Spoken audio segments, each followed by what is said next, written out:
The summer sun beat down mercilessly on Dust Creek, Texas, as Eleanor Briggs stood in the dirt with her wrists bound, listening to a man auction her life for grain.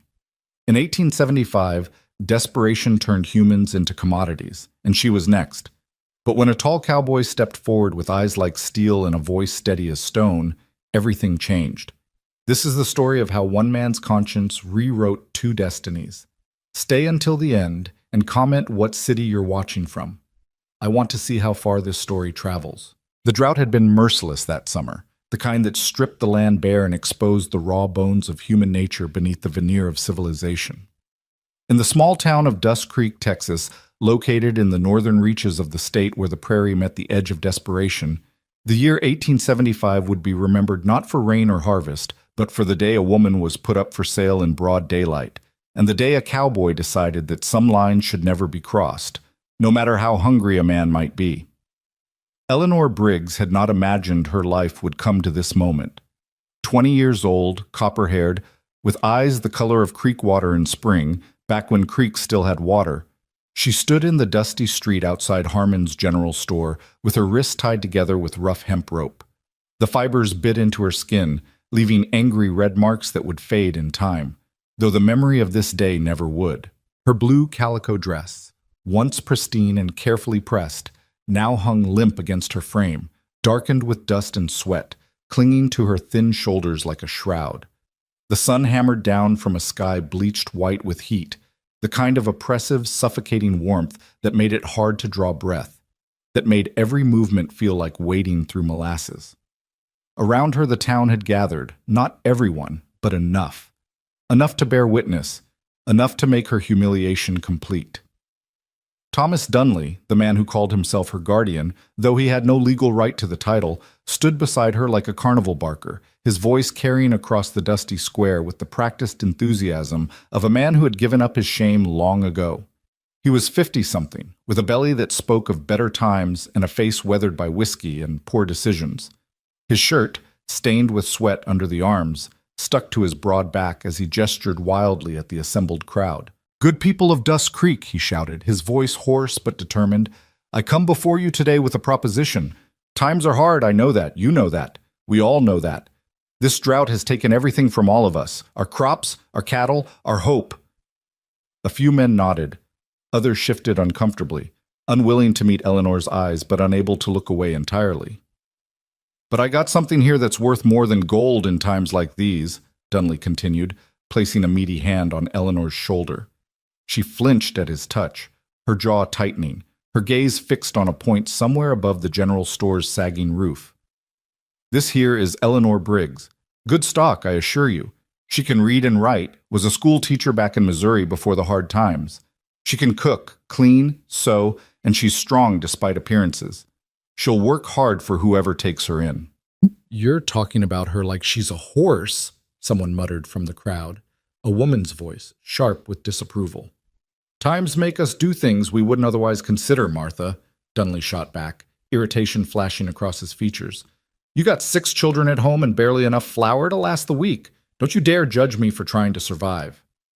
The woman, Martha Jenkins, wife of the blacksmith, fell silent, though her lips pressed into a thin, angry line.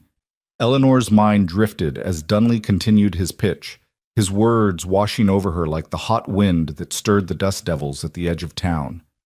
How had she come to this?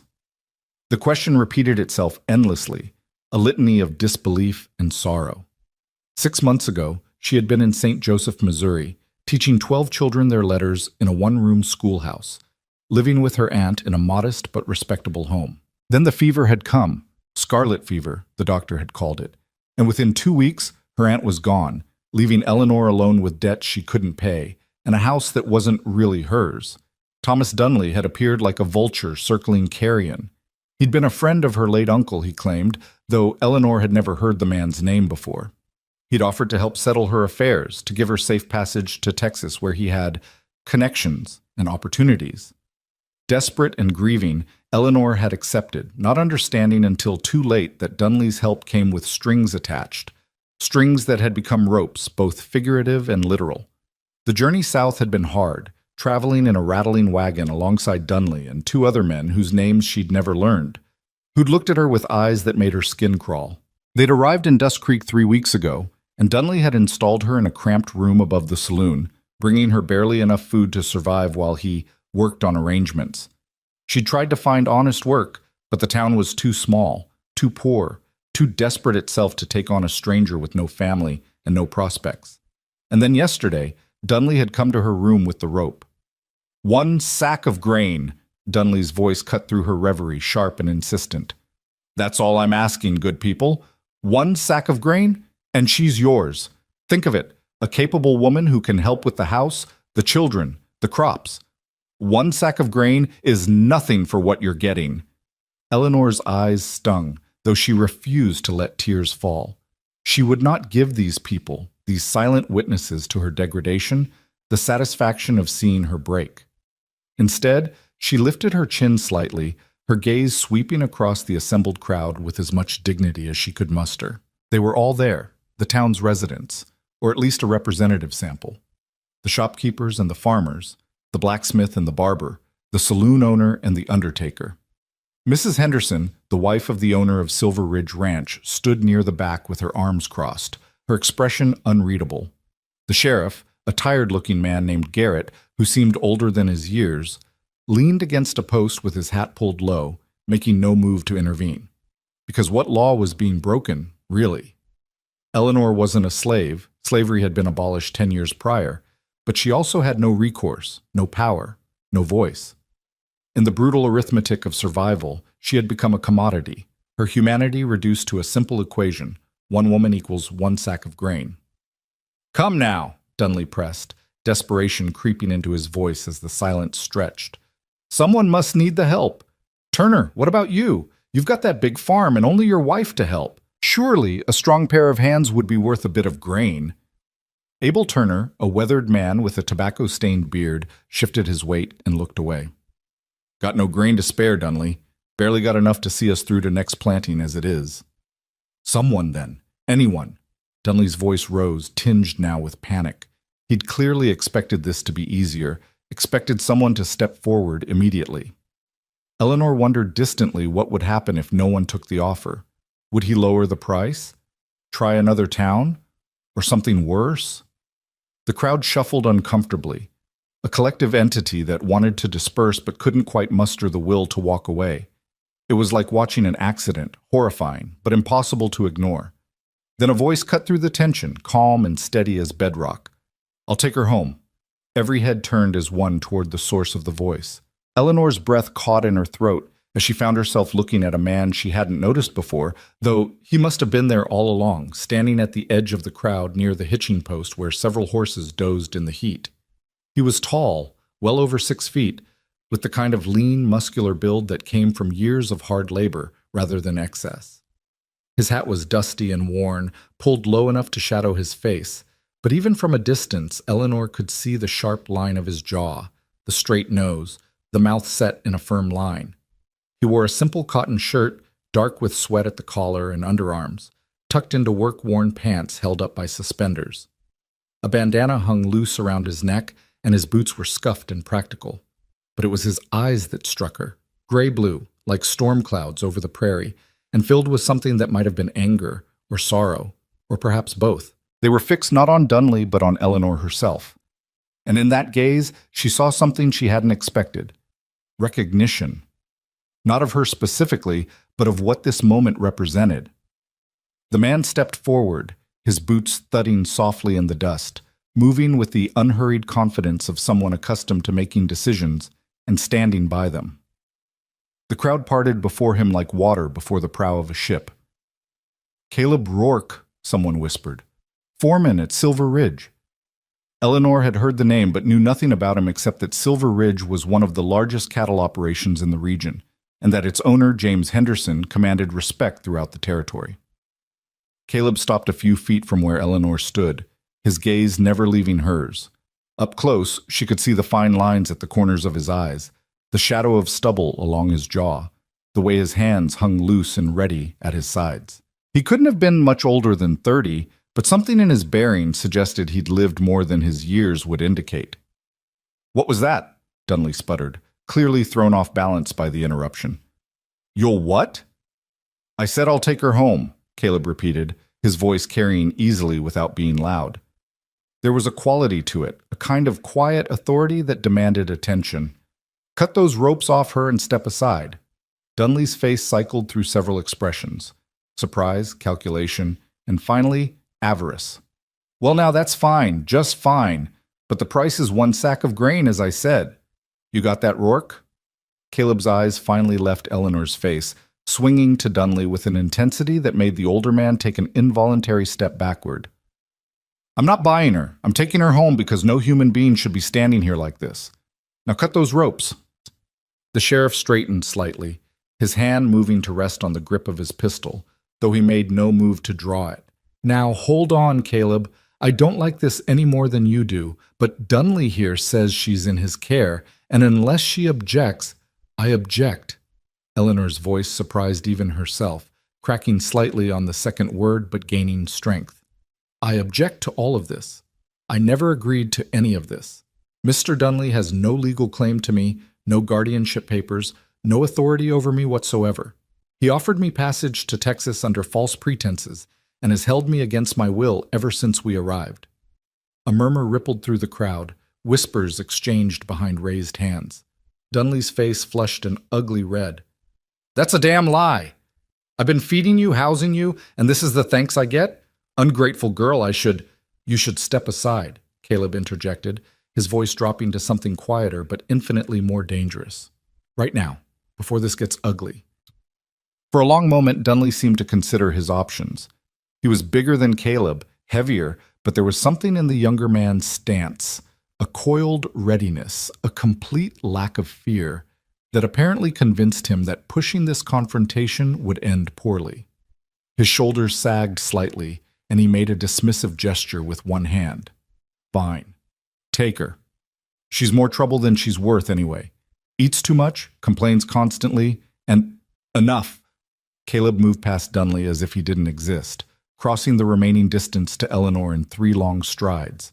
From his belt, he drew a knife, not threateningly, but purposefully, and Eleanor found herself holding perfectly still as he reached for her bound wrists. This might pull a bit, he said quietly, his voice meant only for her. Hold steady. She nodded, unable to find words, and watched as he slipped the blade between her wrists and the rope.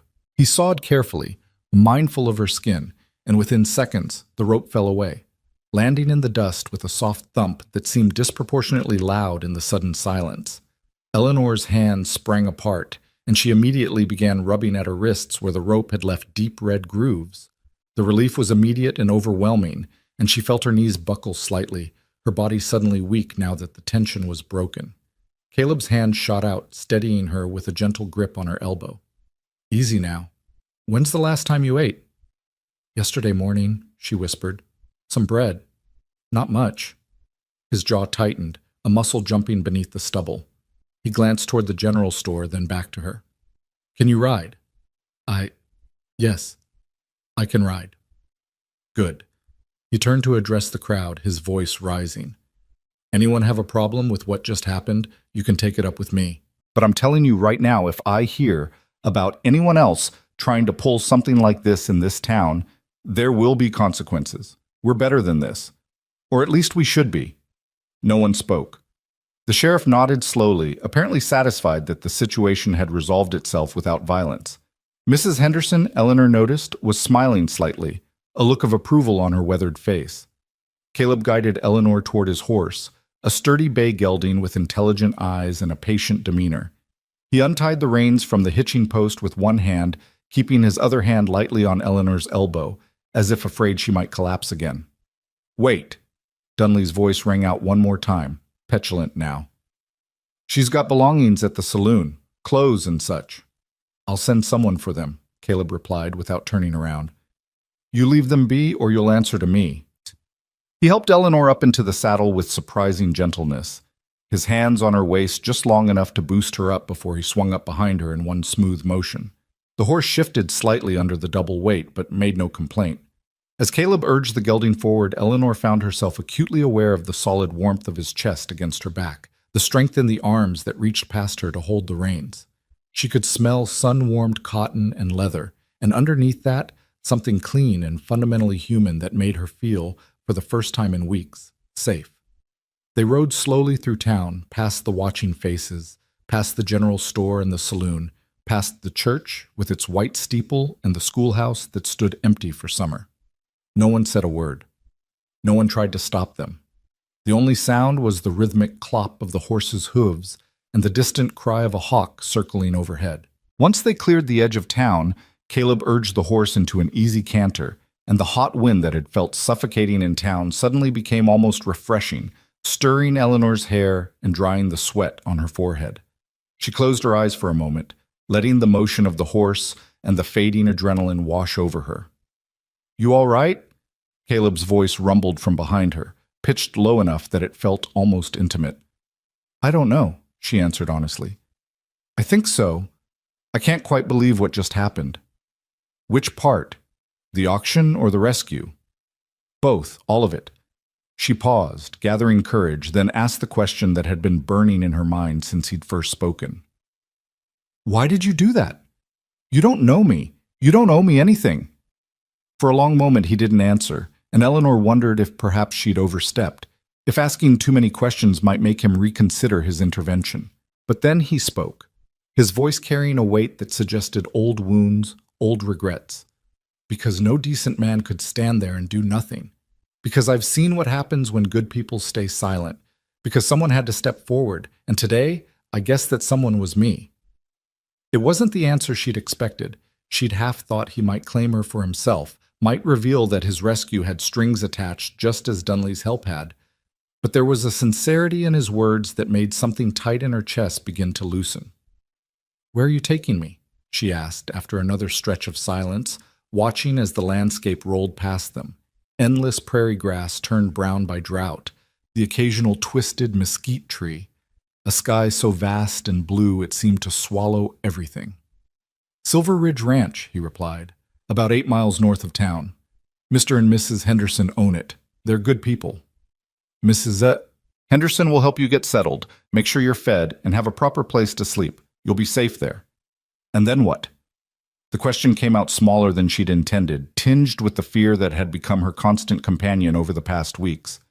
"What happens after that?" She felt him shift slightly in the saddle behind her, felt the breath he drew before answering. "Then you decide what you want to do.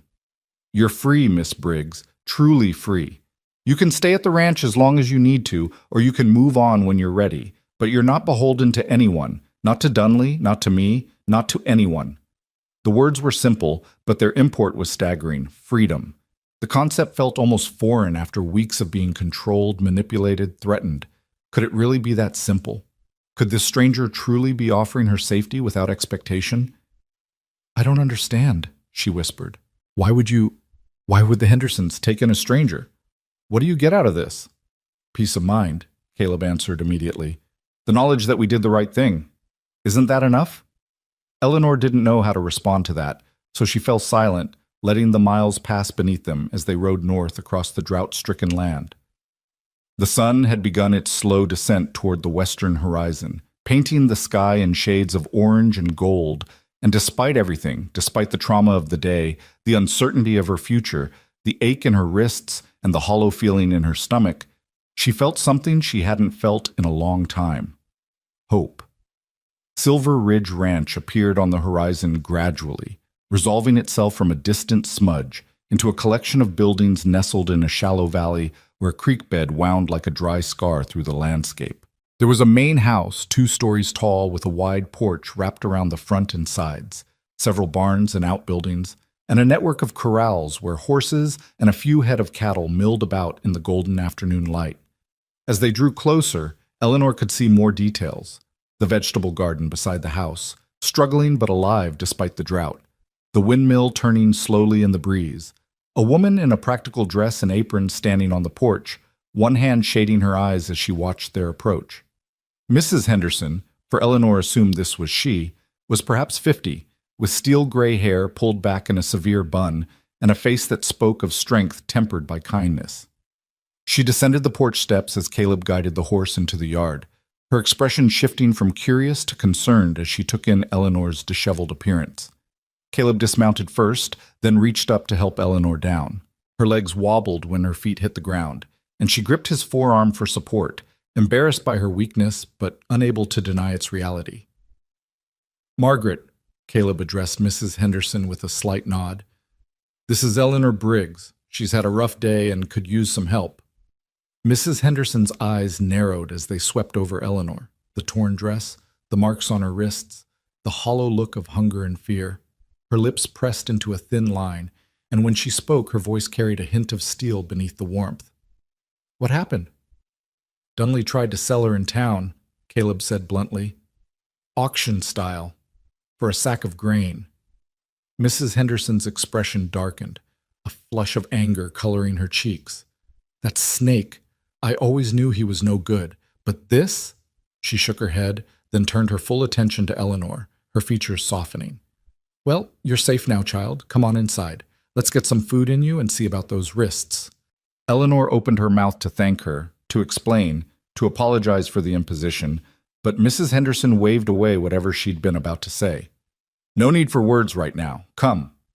With gentle insistence, the older woman guided Eleanor toward the house, one arm around her shoulders in a maternal gesture that made Eleanor's throat tighten with unexpected emotion. On the threshold, Eleanor paused and looked back at Caleb, who stood in the yard holding his horse's reins, watching them with an expression she couldn't quite read. "Thank you," she managed, her voice barely above a whisper. "I don't know how to repay—" "Don't worry about that now," he interrupted gently. "Just rest. We'll talk later." Then Mrs. Henderson was pulling her inside into the blessed coolness of the house, and Eleanor let herself be led, let herself accept this unexpected kindness, even as part of her mind whispered that nothing came free, that there must be some catch, some expectation. But as Mrs. Henderson settled her at a large wooden table in a spacious kitchen that smelled of bread and herbs, as the older woman bustled about gathering food and water and clean cloth for her wrists, Eleanor found herself wanting to believe, wanting to trust that perhaps, just perhaps, not everyone in this hard world was out to exploit her. That kindness existed even in the midst of drought and desperation. Through the kitchen window, she could see Caleb leading his horse toward one of the barns, his movements efficient and unhurried. She watched him disappear into the shadowed interior and found herself wondering about him, about the man who had stepped forward when no one else would, who had cut her ropes and offered her freedom without asking for anything in return. Who was Caleb Rourke, really? What had shaped him into someone who would make such a stand? And what did he see when he looked at her? A victim to be pitied, a problem to be solved, or something else entirely? Mrs. Henderson set a bowl of thick beef stew in front of her, along with a chunk of fresh bread and a glass of cold water drawn from the well. "Eat slowly," she cautioned. "Your stomach won't be used to it." Eleanor nodded, picking up the spoon with trembling fingers. The first bite was heaven, rich and savory, vegetables and meat in a thick gravy that seemed to warm her from the inside out. She forced herself to eat slowly as instructed, though her body wanted to devour the entire bowl in seconds. As she ate, Mrs. Henderson cleaned and bandaged her wrists with practiced efficiency, her touch gentle but sure. "These will heal quickly enough," she murmured. "No permanent damage, though you'll have some soreness for a few days." "Thank you," Eleanor whispered. "You're very kind." "Kindness has nothing to do with it," Mrs. Henderson replied firmly. "This is simple human decency. What Dunley did, what he tried to do, was unconscionable. You'll stay here as long as you need, and we'll figure out the rest as we go." Eleanor felt tears prick at her eyes for the first time since this whole ordeal had begun. "I can work," she said quickly. "I don't want to be a burden. I can cook, clean, teach if there are children who need it. I'll earn my keep, I promise." Mrs. Henderson's expression softened, and she reached out to tuck a strand of copper hair behind Eleanor's ear with surprising tenderness. "Hush now. There'll be time enough to worry about work later. For now, just focus on healing. God knows you've been through enough." The words broke something loose inside Eleanor, and suddenly the tears she'd been holding back all day came flooding out, silent and overwhelming. She bent forward over her bowl, shoulders shaking, as weeks of fear and humiliation and desperation finally found release. Mrs. Henderson said nothing, just moved closer and rested one work-roughened hand on Eleanor's shoulder, offering comfort without demanding anything in return. And in that moment, in that sun-filled kitchen in the middle of drought-stricken Texas, Eleanor Briggs began to understand that perhaps her story wasn't over after all, that perhaps, against all odds, this might be a beginning rather than an ending.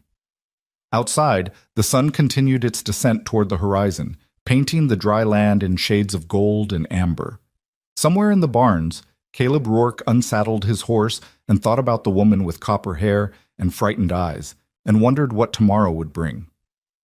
And in the town of Dust Creek, 8 miles south, the citizens dispersed to their homes and their worries, already beginning to forget about the auction that had taken place in their midst, already moving on to the next crisis, the next struggle for survival.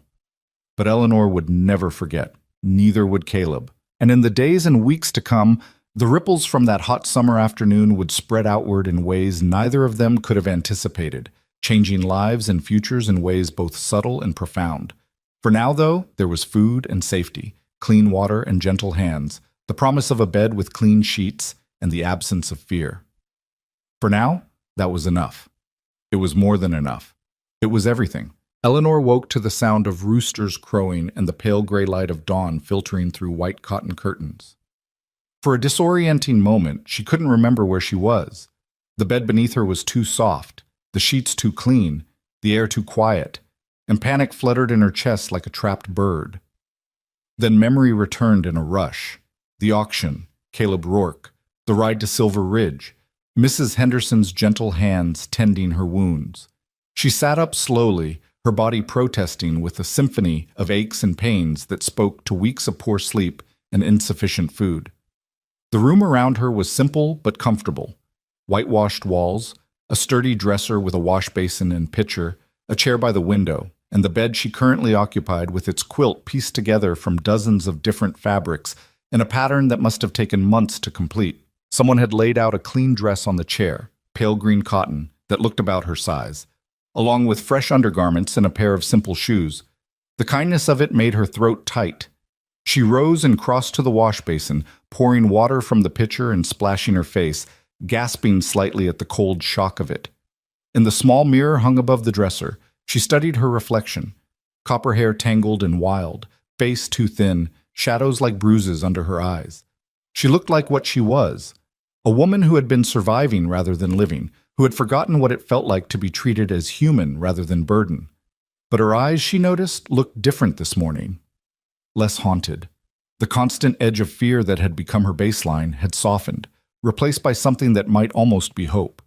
She dressed quickly in the borrowed clothes, which fit reasonably well, though the dress was slightly loose in the waist. Her own blue calico lay draped over the chair's arm, and she could see where Mrs. Henderson had attempted to clean it, though the dust and sweat stains had proven too stubborn to fully remove. Evidence of yesterday, permanent and indelible. Voices drifted up from below, the low murmur of conversation, the clatter of dishes, the smell of coffee and bacon that made her stomach growl with sudden, fierce hunger. Eleanor took a deep breath, smoothed her hair as best she could with her fingers, and made her way down the narrow staircase toward the kitchen. The scene that greeted her was one of comfortable domesticity.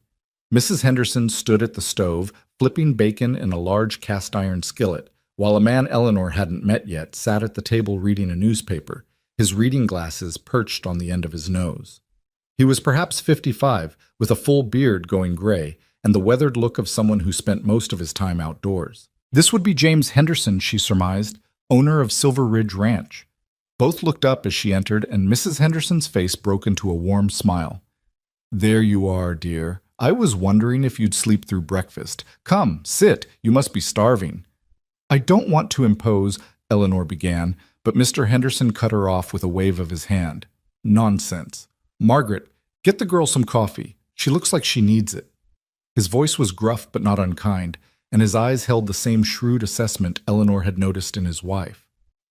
"I'm James Henderson. You met my wife yesterday, though I imagine things were a bit overwhelming." "Eleanor Briggs," she replied, moving hesitantly toward the table. "And yes, sir. Thank you for taking me in. I promise I won't be a burden. I can work. I'm good with—" "We'll get to all that," Mrs. Henderson interrupted gently, setting a cup of steaming coffee in front of her. "First you eat.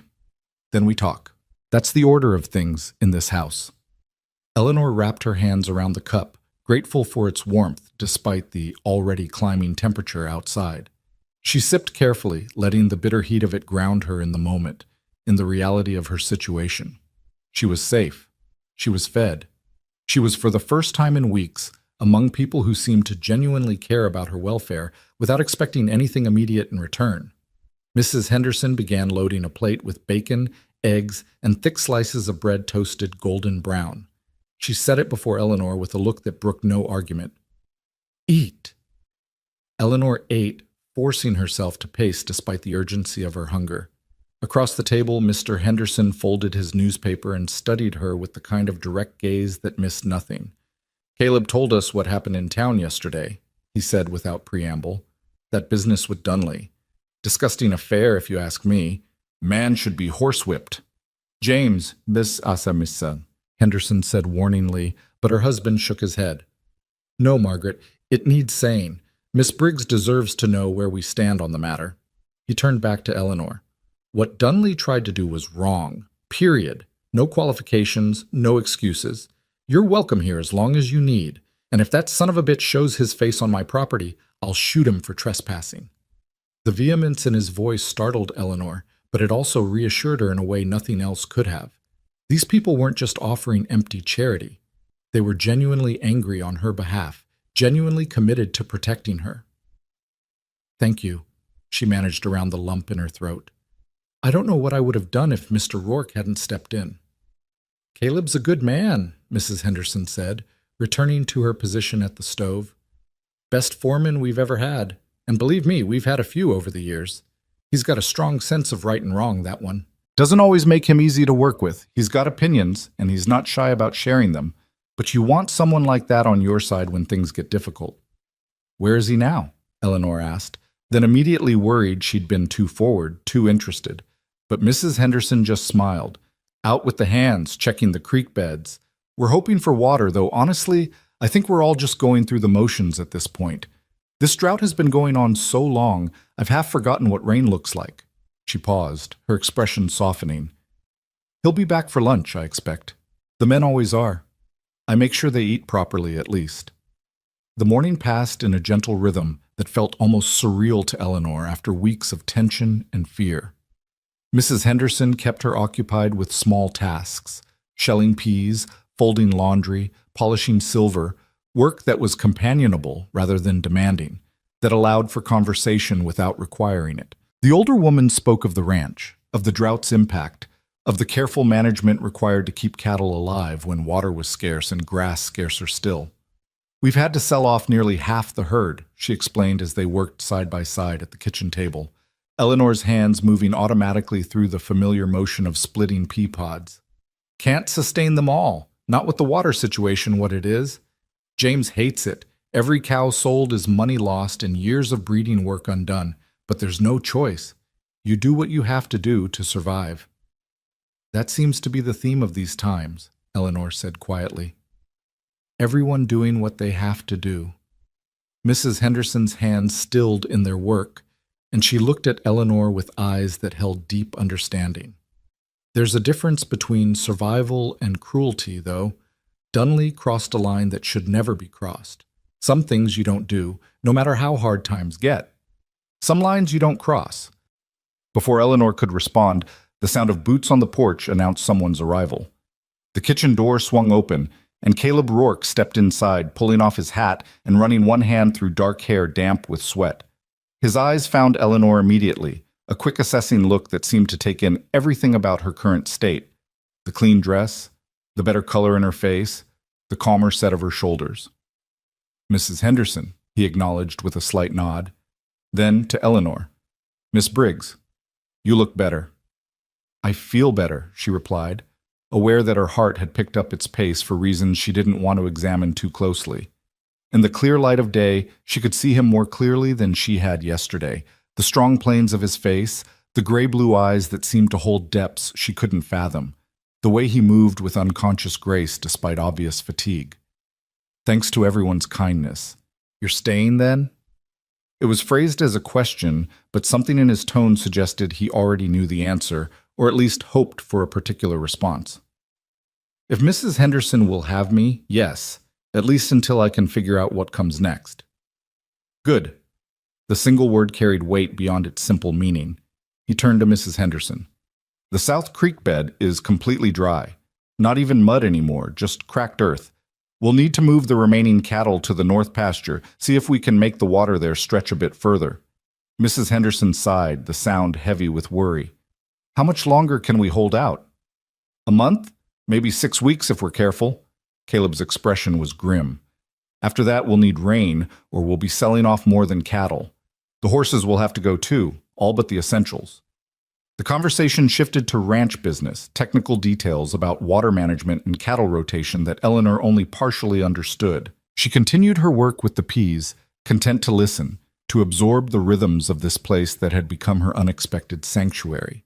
But she was acutely aware of Caleb's presence in the room, of the way he occasionally glanced in her direction as if to reassure himself she was real, that yesterday's intervention hadn't been some fever dream born of heat and desperation. When lunch was served, thick sandwiches and cold tea, more ranch hands filtered in, 6 men in varying stages of dusty exhaustion who nodded politely to Eleanor but were too tired and hungry to do more than eat efficiently and return to their work. Caleb remained after they left, accepting a second glass of tea and settling into a chair across from where Eleanor had returned to shelling peas. "How are your wrists?" he asked, his voice pitched low enough that it felt like a private conversation despite Mrs. Henderson's presence at the sink. Eleanor held up her hands, displaying the neat bandages. "Sore, but healing. But Mrs. Henderson says they'll be fine in a few days." "Good. That's good." He seemed to struggle with something, his jaw working as if chewing on words he wasn't sure how to say. Finally, "I wanted to apologize." Eleanor's hands stilled. Apologize? For what? For not stepping in sooner, for letting it get as far as it did before I... He broke off, shaking his head. "I was in town for supplies. Arrived maybe 10 minutes before I spoke up. But those 10 minutes, watching you stand there while Dunley..." His hands clenched on the table. "I should have moved faster." "You moved fast enough," Eleanor said firmly, surprised by the conviction in her own voice. "You stepped forward when no one else would. You cut my ropes and brought me here. I don't know what kind of timeline you think you failed, but from where I was standing, your timing was perfect." Their eyes met across the table, and something passed between them. A recognition, an understanding, a connection that Eleanor couldn't quite name but felt nonetheless, solid and real as the wooden table between them. "Miss Briggs," he began, then stopped. "Eleanor, may I call you Eleanor?"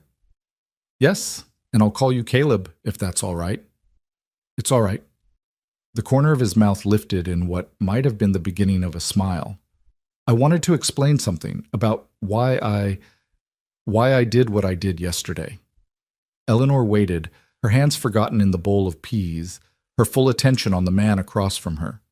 Caleb looked down at his hands, studying them as if they held answers to questions he hadn't yet asked. When he spoke, his voice was quiet, heavy with old regret. 3 years ago, I was passing through a town in New Mexico territory. Not much different from Dust Creek. Small, poor, everybody struggling. And I saw something similar to what happened yesterday. A man trying to sell his daughter to settle a debt. She was younger than you, maybe 16, and she was crying, begging people to help her. He paused, his jaw tight. I was just passing through. Told myself it wasn't my business, wasn't my problem.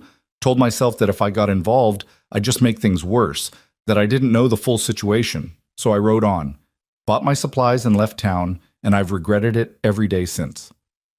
Eleanor's chest ached with sympathy and understanding. You don't know what happened to her. No, and that's the worst part, not knowing. Did someone help her? Did her father go through with it? Did she end up in a situation worse than she was already in? He finally looked up, meeting Eleanor's gaze with eyes that held genuine pain. I swore to myself that if I ever saw something like that again, I wouldn't make the same mistake. I wouldn't ride past. I wouldn't tell myself it wasn't my problem. So when I saw you, I saw her. I saw that chance I didn't take 3 years ago. And I knew that if I walked away again, if I let it happen again, I wouldn't be able to live with myself." His voice dropped even lower. "You asked yesterday why I would help you. That's why. Not because I'm particularly noble or good, but because I'm trying to fix a mistake I made when I should have known better." Eleanor absorbed this, understanding now the fierce determination she'd seen in him yesterday, the absolute conviction that had allowed him to stand against a whole town's silent complicity. "You did fix it," she said softly. "Maybe not the mistake from 3 years ago. That's done and gone. But you fixed yesterday. You fixed my yesterday. And that matters, Caleb. That matters more than you know." The moment stretched between them, weighted with significance, until Mrs. Henderson's voice broke the spell. "Caleb Rourke, are you going to sit there all afternoon, or do you have cattle to manage?" Caleb stood abruptly, nearly knocking over his chair, and Eleanor could see the faint color rising in his neck above his collar. "Right, yes, cattle. I should—" He grabbed his hat from the table, nodded to both women, and strode toward the door with the kind of purposeful movement that suggested escape as much as duty. At the threshold, he paused and looked back at Eleanor. "I'm glad you're here. I'm glad you're safe." Then he was gone, the door swinging shut behind him, leaving Eleanor staring after him with her heart doing complicated things in her chest that she absolutely did not have time or energy to analyze. Mrs. Henderson made a small sound that might have been amusement. "That boy," she said, shaking her head. "Heart like a compass, always pointing toward what's right, but absolutely hopeless at saying what he means." "He seemed clear enough to me," Eleanor said, returning her attention to the peas with more focus than the task really required. "Did he now?" The older woman's tone was knowing, amused. "Well, that's interesting." Eleanor chose not to respond to that, but she could feel the heat in her own cheeks and knew Mrs. Henderson noticed. The afternoon wore on in comfortable productivity, and if Eleanor found her thoughts drifting repeatedly to gray-blue eyes and quiet conviction, well, that was nobody's business but her own. The days that followed developed their own rhythm, a pattern that Eleanor gradually found herself settling into with surprising ease. She rose with the sun, helped Mrs. Henderson with breakfast for the ranch hands, then spent her days assisting with the endless domestic tasks that kept a household of this size functioning. There was cooking and cleaning, mending and washing, tending the struggling vegetable garden and feeding the chickens that pecked and clucked in their enclosed yard behind the barn.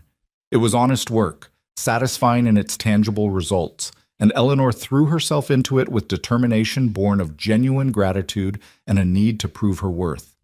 She would earn her place here, would make herself useful enough that her presence became asset rather than burden. But more than the work, it was the people who slowly drew her out of the protective shell she'd built during her weeks with Dunley. Mr. Henderson, gruff and practical, who nevertheless took time to show her the ranch accounts one evening and asked her opinion on the figures, clearly pleased when her Missouri schoolteacher's education proved useful. Mrs. Henderson, warm and motherly, who seemed to understand without being told when Eleanor needed company and when she needed solitude. And Caleb, who appeared at mealtimes with the other hands, but somehow always ended up near Eleanor, passing her bread or asking her to pass the salt, small exchanges that felt weighted with significance.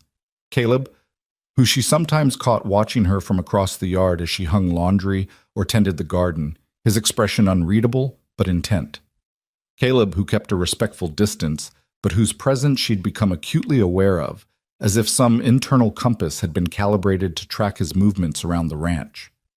A week after her arrival, Eleanor was in the garden at twilight, trying to coax life from the struggling tomato plants, when his shadow fell across her work. She looked up to find him standing at the garden gate, hat in hand, looking oddly uncertain for a man who carried himself with such natural authority. "Evening," he said. "Evening." She sat back on her heels, brushing dirt from her hands. "Is something wrong?" No, nothing's wrong. He seemed to struggle with himself, then apparently made a decision. "Would you like to take a walk before it gets full dark? I thought maybe you'd like to see more of the ranch." Eleanor's heart did that complicated flutter thing again, but she kept her voice steady. "I'd like that. Let me wash my hands." 5 minutes later, they were walking side by side along the dusty path that led away from the main house toward the northern pastures, the sunset painting the sky in brilliant shades of orange and pink that seemed almost obscene in their beauty against the parched landscape. They walked in silence for a while, not uncomfortable, but searching, each waiting for the other to speak first. Finally, Eleanor broke the quiet. "Mrs. Henderson told me you've been foreman here for 5 years. That's a long time." "It is," Caleb agreed. "Longest I've stayed anywhere since I left home at 17. The Hendersons are good people to work for. Fair, honest, treat their people right. Hard to find that combination." "Where's home?" "Originally, I mean." "Colorado Territory. Small town called Silver Creek, ironically enough. My father was a mining engineer, mother was a seamstress. 3 sisters, all younger." A ghost of a smile crossed his face. "They're all married now, have families of their own. I get letters sometimes, though not as often as I probably should." "Do you miss them?" He considered this. "Sometimes, but I was never much for staying in one place when I was younger. Had to see what was over the next hill, around the next bend. Drove my mother crazy." His expression grew more serious. "After that incident I told you about in New Mexico, though, I realized I needed to put down roots somewhere. Needed to be part of something, responsible to people. The Hendersons gave me that opportunity." They'd reached a fence line where a few cattle grazed in the dimming light, their dark shapes solid against the fading sky. Eleanor leaned against the fence rail, acutely aware of Caleb standing close beside her, close enough that she could feel the warmth radiating from him in the cooling evening air. "What about you?" he asked. "Mrs. Henderson said you were a teacher in Missouri. What brought you to Texas?" So Eleanor told him, the words coming easier than she'd expected, about her aunt's death, about Dunley's false promises, about the gradual realization that she'd traded one kind of trap for another. Caleb listened without interrupting, his attention complete and focused in a way that made her feel truly heard, truly seen. "I keep thinking about what might have happened if you hadn't been there that day," she said quietly when she'd finished. "If no one had stepped forward, where I'd be now." "Don't," Caleb said firmly. "Don't go down that road. You can't live in the might-have-beens. Trust me, I've tried, and it'll eat you alive." "Speaking from experience?" "Always." He turned to face her more fully, and in the dimming light, his features were softened, made somehow more vulnerable. "Eleanor, I need you to understand something. When I brought you here, it was because it was the right thing to do. Nothing more than that. I'm not expecting... I don't want you to feel like you owe me anything, or like there are strings attached to your being here." "I know that," Eleanor said, and was surprised to realize she meant it. "I did wonder at first. Everyone wants something. That's what I learned from Dunley. But you've never treated me like anything other than a person deserving of basic decency. Neither have the Hendersons. It's unusual and precious." "It shouldn't be unusual. It should be normal." "Should be, yes, but isn't." She studied his face in the fading light, this man who had stepped forward when others stepped back, who carried old regrets like stones in his pockets and tried to make amends through action rather than words. "Can I ask you something?" "Anything." "That girl in New Mexico, the one you didn't help, do you think you would have stepped in if it had been a boy? A man?" The question clearly surprised him. He frowned, thinking. I don't know. Maybe not. No, probably not." He looked troubled by this realization.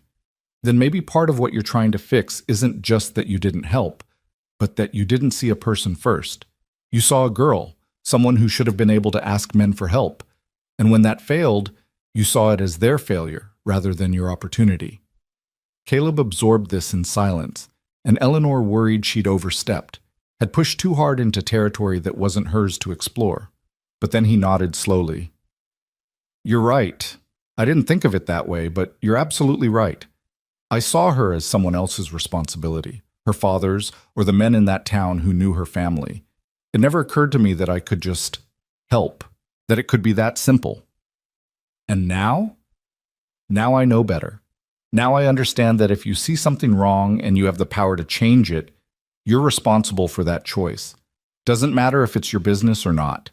Doesn't matter if it's convenient. You either stand up or you don't. And which one you choose says everything about who you are." They stood in companionable silence as full darkness fell and the first stars began to appear, distant and bright in the vast Texas sky. Eleanor felt something shift in her chest, a loosening of the tight knot of fear and suspicion that had become her constant companion. For the first time since her aunt's death, she felt like herself again. Not a victim, not a burden, just Eleanor Briggs, 20 years old, standing beside a good man under a canopy of stars. "We should head back," Caleb said eventually, though he made no immediate move to go. "Mrs. Henderson will worry." "She worries about everyone," Eleanor observed, "like a mother hen with too many chicks." "That's exactly what she is. It's one of the things I respect most about her. She's got enough love and worry to spread around to everyone on this ranch. And she does it without complaint." He paused. "You remind me of her sometimes." "Me?" "You've got that same quality. Even after everything you've been through, you're helping with the cooking, tending the garden, asking Mrs. Henderson what else needs doing. You're thinking about others even when you're still healing yourself." Eleanor didn't know how to respond to that, so she simply said, "I like to be useful." They walked back to the house slowly, neither seeming eager to end the conversation. At the porch steps, Caleb paused and turned to her, his expression serious in the lamplight spilling from the windows. "I'm glad you're here, Eleanor. And not just because I helped you get here. I'm glad because you're you. Because having you here makes this place better. Makes me think about things differently." Her breath caught. "Caleb, I'm not saying this right," he interrupted, frustration creeping into his voice. I don't want you to think I'm expecting anything. I just wanted you to know that your presence matters, that you matter." Eleanor's heart was pounding now, her palms damp despite the cooling air. "You matter too," she said quietly. "To me. You matter to me." The words hung between them, simple but weighted with meaning neither was quite ready to fully acknowledge. Caleb's hand lifted as if to touch her face, then dropped back to his side, propriety warring with desire. "Good night, Eleanor," he finally said, his voice rough. "Good night, Caleb." She watched him walk toward the bunkhouse where the hand slept, his figure gradually swallowed by darkness. Only when he disappeared completely did she turn and go inside, where Mrs. Henderson was waiting with knowing eyes and a small, satisfied smile. "Pleasant walk?" the older woman asked innocently. "Very," Eleanor replied, unable to keep the matching smile from her own face. The next 2 weeks passed in a blur of sun-scorched days and star-filled nights, of hard work and simple pleasures, of gradually building confidence and slowly unfurling hope. Eleanor's wrists healed completely, leaving only faint marks that would fade with time. Her face filled out as regular meals became normal rather than luxury, and color returned to her cheeks. She laughed more easily, spoke more freely, and began to remember what it felt like to exist without constant fear. And through it all, Caleb was there, not hovering, not presuming, but present in a way that felt both steady and significant. They fell into a pattern of evening walks, casual conversations that ranged from the mundane to the philosophical, silences that grew increasingly comfortable. He told her about his travels before settling at Silver Ridge, about the things he'd seen and the lessons he'd learned. She told him about her life in Missouri, about the joy she'd found in teaching, about her dreams of someday having her own school again. They didn't speak of feelings, didn't address the growing tension between them, the awareness that colored every interaction. But it was there, undeniable as the drought, as certain as the sunset, growing stronger with each passing day until Eleanor could barely remember what her life had felt like before Caleb Rourke had stepped forward and changed everything. One evening, nearly 3 weeks after her arrival at Silver Ridge, Eleanor was helping Mrs. Henderson with the supper dishes when the older woman spoke without preamble. "He's falling in love with you, you know, has been since the day he brought you here." Eleanor's hand stilled in the wash water. "Mrs. Henderson."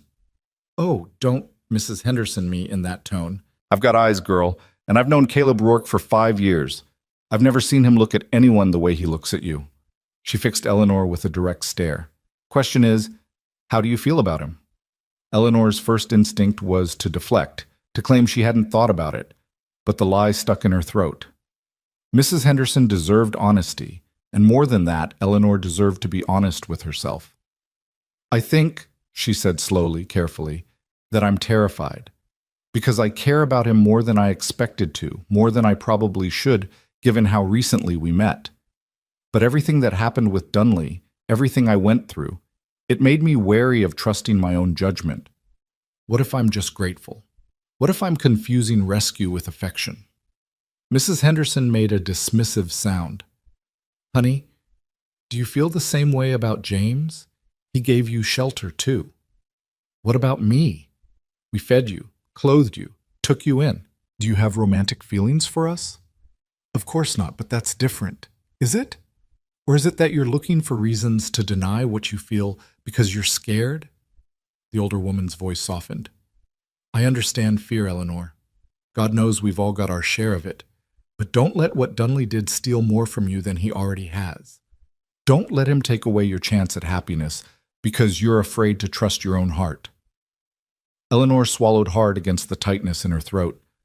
What if I trust it and I'm wrong? What if I let myself care and it all falls apart? Then it falls apart, and you pick up the pieces and move on. That's what we do. We survive. We endure. We keep going.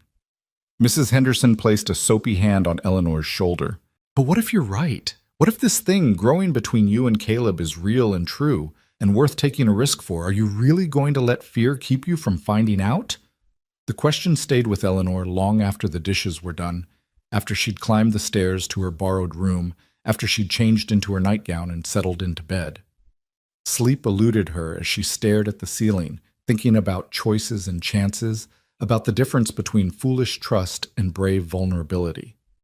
She thought about Caleb's eyes, gray-blue and earnest, about his hands, work-roughened but gentle when they'd cut her ropes, about his voice when he said her name, like it was something precious, about the way he listened when she spoke, like every word mattered, like she mattered. And she thought about herself, about who she'd been before Dunley's betrayal, and who she was becoming here at Silver Ridge, about strength and survival, about healing and hope, about the quiet courage it took to risk your heart after it had been battered. By the time dawn broke, Eleanor had made a decision. She didn't know if it was the right one, maybe nobody ever knew for certain, but it was hers, made freely and consciously, and that felt like a kind of victory in itself. She was going to trust herself. She was going to trust Caleb, and she was going to see where this path led, even if it scared her, even if the outcome was uncertain. Because Mrs. Henderson was right. Dunley had taken enough from her already. He didn't get to take this too. The morning after Eleanor's sleepless night of revelation, she found Caleb in the barn repairing a broken saddle, his hands moving with the practiced efficiency of someone who'd performed the task 1,000 times before. Sunlight slanted through the open doors, catching dust motes in the air and painting everything in shades of gold. He looked up as her shadow fell across his work, and something in his expression shifted when he saw her face. A wariness mixed with hope that told her he sensed this moment was different somehow, that whatever came next would matter. "Morning," he said, setting down the leather strap and all. "You're up early." "Couldn't sleep." Eleanor moved closer, her heart hammering against her ribs, but her steps steady. She'd made her decision in the dark hours before dawn, and now in the clear morning light, she found her resolve hadn't wavered. "Caleb, can we talk? Really talk?" His eyes searched her face, reading something there that made him stand, giving her his full attention. "Of course. What's on your mind?" Eleanor took a breath, gathering her courage. "I've been thinking about what you said, about not expecting anything from me, about how I'm not beholden to you, and I appreciate that more than I can express. But there's something I need you to understand." She moved to the barn door, looking out at the sun-baked ranch spreading before them, at the life she was building here, brick by careful brick. Caleb followed, standing close enough that she could feel his presence like warmth against her back, but still maintaining that respectful distance he'd kept since the beginning. "When you cut those ropes," Eleanor continued, her voice steady despite the emotion building in her chest, "you didn't just free my hands. You gave me back something I'd lost. The ability to believe that good people still existed, that kindness wasn't always transactional, that a man could help a woman without expecting to own her afterward." She turned to face him, meeting those gray-blue eyes directly. "You gave me back my faith in humanity, Caleb. And more specifically, you gave me back my faith in myself. in my ability to judge character, to trust my instincts. Caleb's expression was carefully controlled, but she could see the tension in his shoulders, the way his hands had curled slightly at his sides. Eleanor, let me finish. She took another steadying breath. Mrs. Henderson asked me last night how I felt about you, and I realized I'd been afraid to even ask myself that question because I was scared my answer would be wrong, that I'd be confusing gratitude with affection, rescue with love. The word hung between them, stark and honest. But I've had 3 weeks now to sort through my feelings. 3 weeks of watching you, talking with you, learning who you are beyond the man who stepped forward that day in town. And what I've learned is that my gratitude and my affection aren't the same thing at all. They just happen to both be directed at you. She saw his throat work as he swallowed, saw the way his chest rose and fell with carefully controlled breathing. But he said nothing, letting her speak, giving her the space to finish what she'd started. I care about you, Caleb Rourke, Eleanor said simply, the words feeling both terrifying and liberating. Not because you saved me, though I'll always be grateful for that, but because of who you are. Because you're kind without being soft, strong without being cruel, principled without being rigid. Because you listen when I talk and you make me laugh, and you look at me like I'm a person worth knowing, not a problem to be solved or a burden to be managed. Her voice dropped lower, more intimate. I care about you, and I needed you to know that. Not because I expect anything in return, but because keeping it to myself felt like a different kind of dishonesty. The silence that followed stretched between them like a physical thing, waited and waiting. Eleanor's heart was pounding so hard she was certain Caleb must be able to hear it. She'd laid herself bare, made herself vulnerable in a way she hadn't dared since before Dunley's betrayal, and now she could only wait to see how he would respond. When Caleb finally spoke, his voice was rough with emotion barely contained. Eleanor, He stopped, seemed to struggle with himself, then stepped closer, close enough now that she had to tilt her head back to maintain eye contact. I've been trying so hard to do the right thing, to keep my distance, to make sure you felt safe, to never take advantage of what you've been through. But the truth is, keeping that distance has been the hardest thing I've ever done. His hand lifted, hesitated, then gently cupped her cheek, his palm warm and slightly rough against her skin. Eleanor leaned into the touch instinctively, her eyes fluttering closed for just a moment at the simple rightness of it.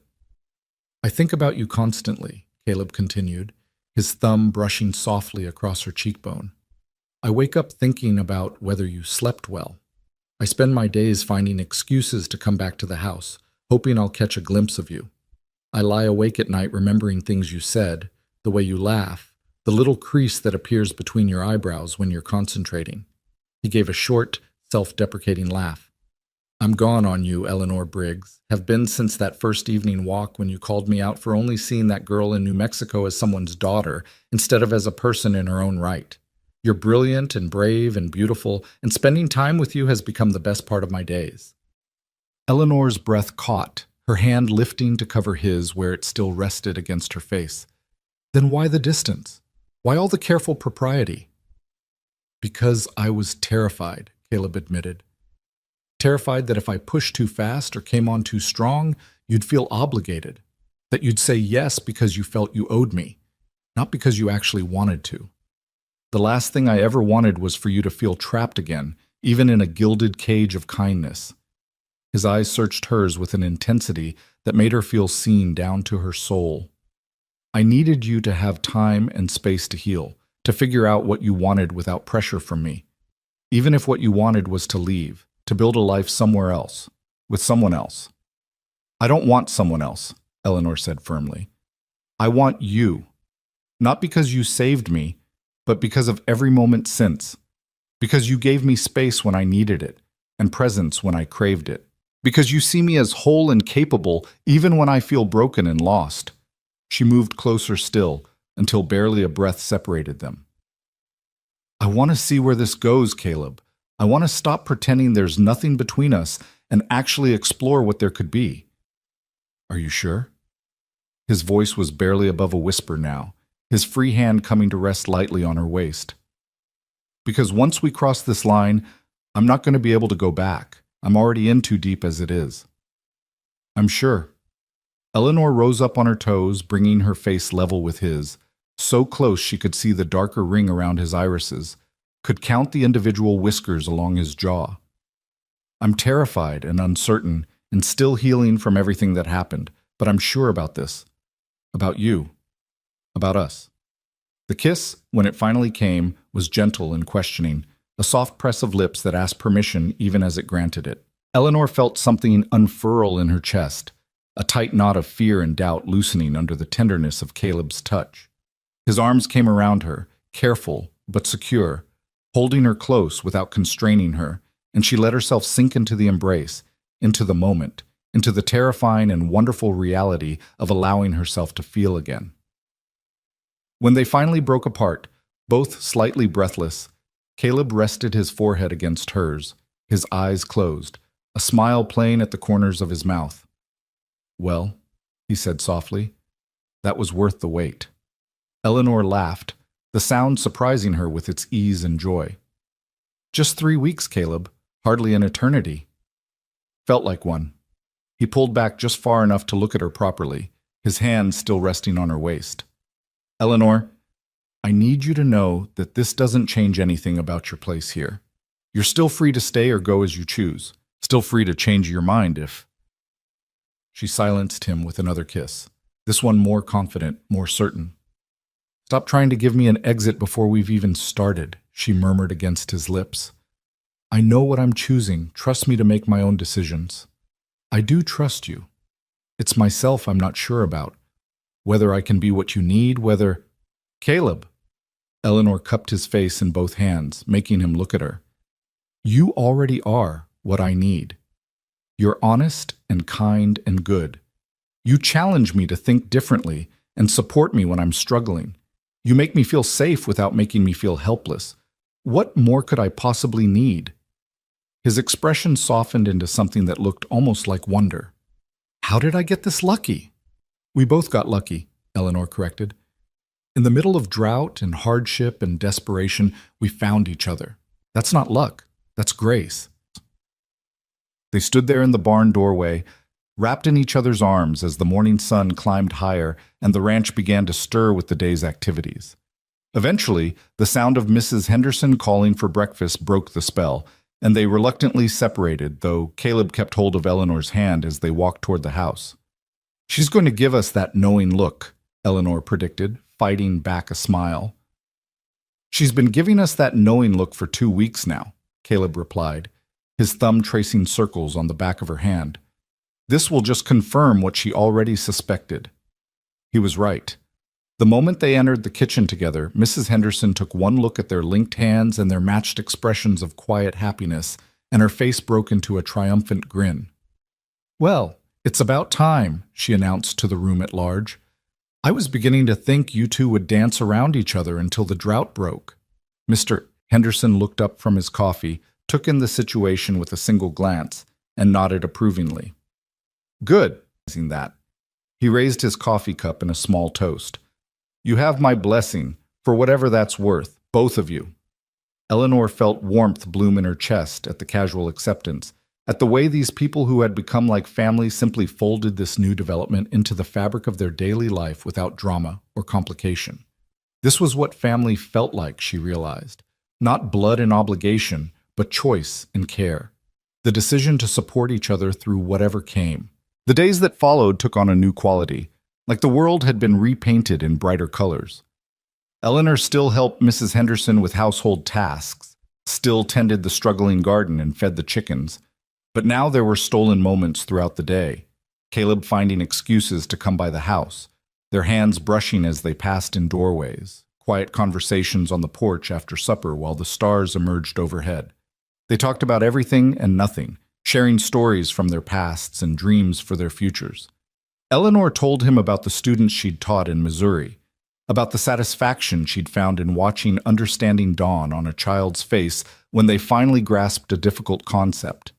Caleb spoke of his travels, of the places he'd seen and the lessons he'd learned, of the gradual realization that home wasn't a place but a feeling, a sense of belonging he'd found here at Silver Ridge.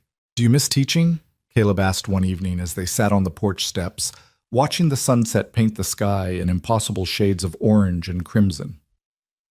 "Every day," Eleanor admitted, "but there's no school here. The nearest one is in Dust Creek, and—" She trailed off, not needing to finish the sentence.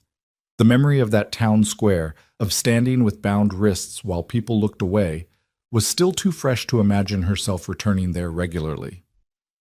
"What if you started your own school here?" Caleb suggested. "There are families scattered throughout the area, plenty of children who need education. You could teach here at the ranch. We've got that storage building by the north barn that's barely used. It could be converted easily enough." Eleanor turned to look at him, surprise and hope warring in her expression. "Do you really think that's possible?" "Why not? We've got the space, and God knows the children around here need a teacher. Most of them can barely read, let alone cipher or write properly." He took her hand, threading their fingers together. "You've got the skills and the passion for it. Why shouldn't you put them to use?" "It's a beautiful thought," Eleanor said slowly, "but I couldn't afford—" "The families would pay what they could," Caleb interrupted. "Not much, maybe, with times being so hard. But between that and your room and board here, you'd manage. And more importantly, you'd be doing something you love, something that matters." He squeezed her hand gently. "You don't have to decide now. Just think about it." Eleanor did think about it, turning the idea over in her mind as she went about her daily tasks. A school of her own, built on her own terms, teaching children who genuinely needed what she had to offer. It felt like a dream, too good to be real, but the more she considered it, the more possible it seemed. She mentioned it to Mrs. Henderson one afternoon while they were preserving what little fruit the drought-stressed trees had managed to produce.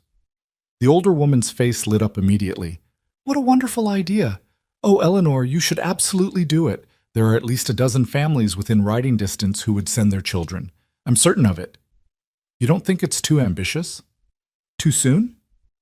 "I think it's exactly the right amount of ambitious at exactly the right time," Mrs. Henderson replied firmly. "You've spent 3 weeks healing, finding your feet again. Now it's time to start building the life you want, not just surviving in the life you've got." She paused in her work, fixing Eleanor with a knowing look. "And having a purpose of your own, something that's yours apart from Caleb or this ranch, will only make your relationship stronger. You'll be two whole people choosing each other, not two half people trying to become complete." The wisdom in those words struck Eleanor deeply. Mrs. Henderson was right. She needed something that was hers, an identity beyond rescued woman or Caleb's sweetheart. Teaching had always made her feel most herself, most capable and confident. Why shouldn't she reclaim that? Over the next week, Eleanor threw herself into planning. She walked out to the storage building Caleb had mentioned, taking measurements and making notes. She compiled a mental list of families she'd heard mentioned, children of various ages who might benefit from formal schooling. She sketched out a basic curriculum, remembering her training from the teaching college in St. Louis, adapting it for the realities of ranch life and limited resources. Caleb helped however he could, offering to speak with families he knew, promising to help convert the building into a proper schoolroom during his spare time. Mr. Henderson donated lumber and supplies, refusing Eleanor's protests that it was too much. "Consider it an investment in the community's future," he said gruffly. "Smart children grow into capable adults, and God knows we need more of those." One afternoon, as Caleb and 2 of the ranch hands were cleaning out the storage building, Eleanor stood in the doorway watching them work, her mind already furnishing the space with desks and a blackboard, hearing the imagined sounds of children's voices raised in recitation.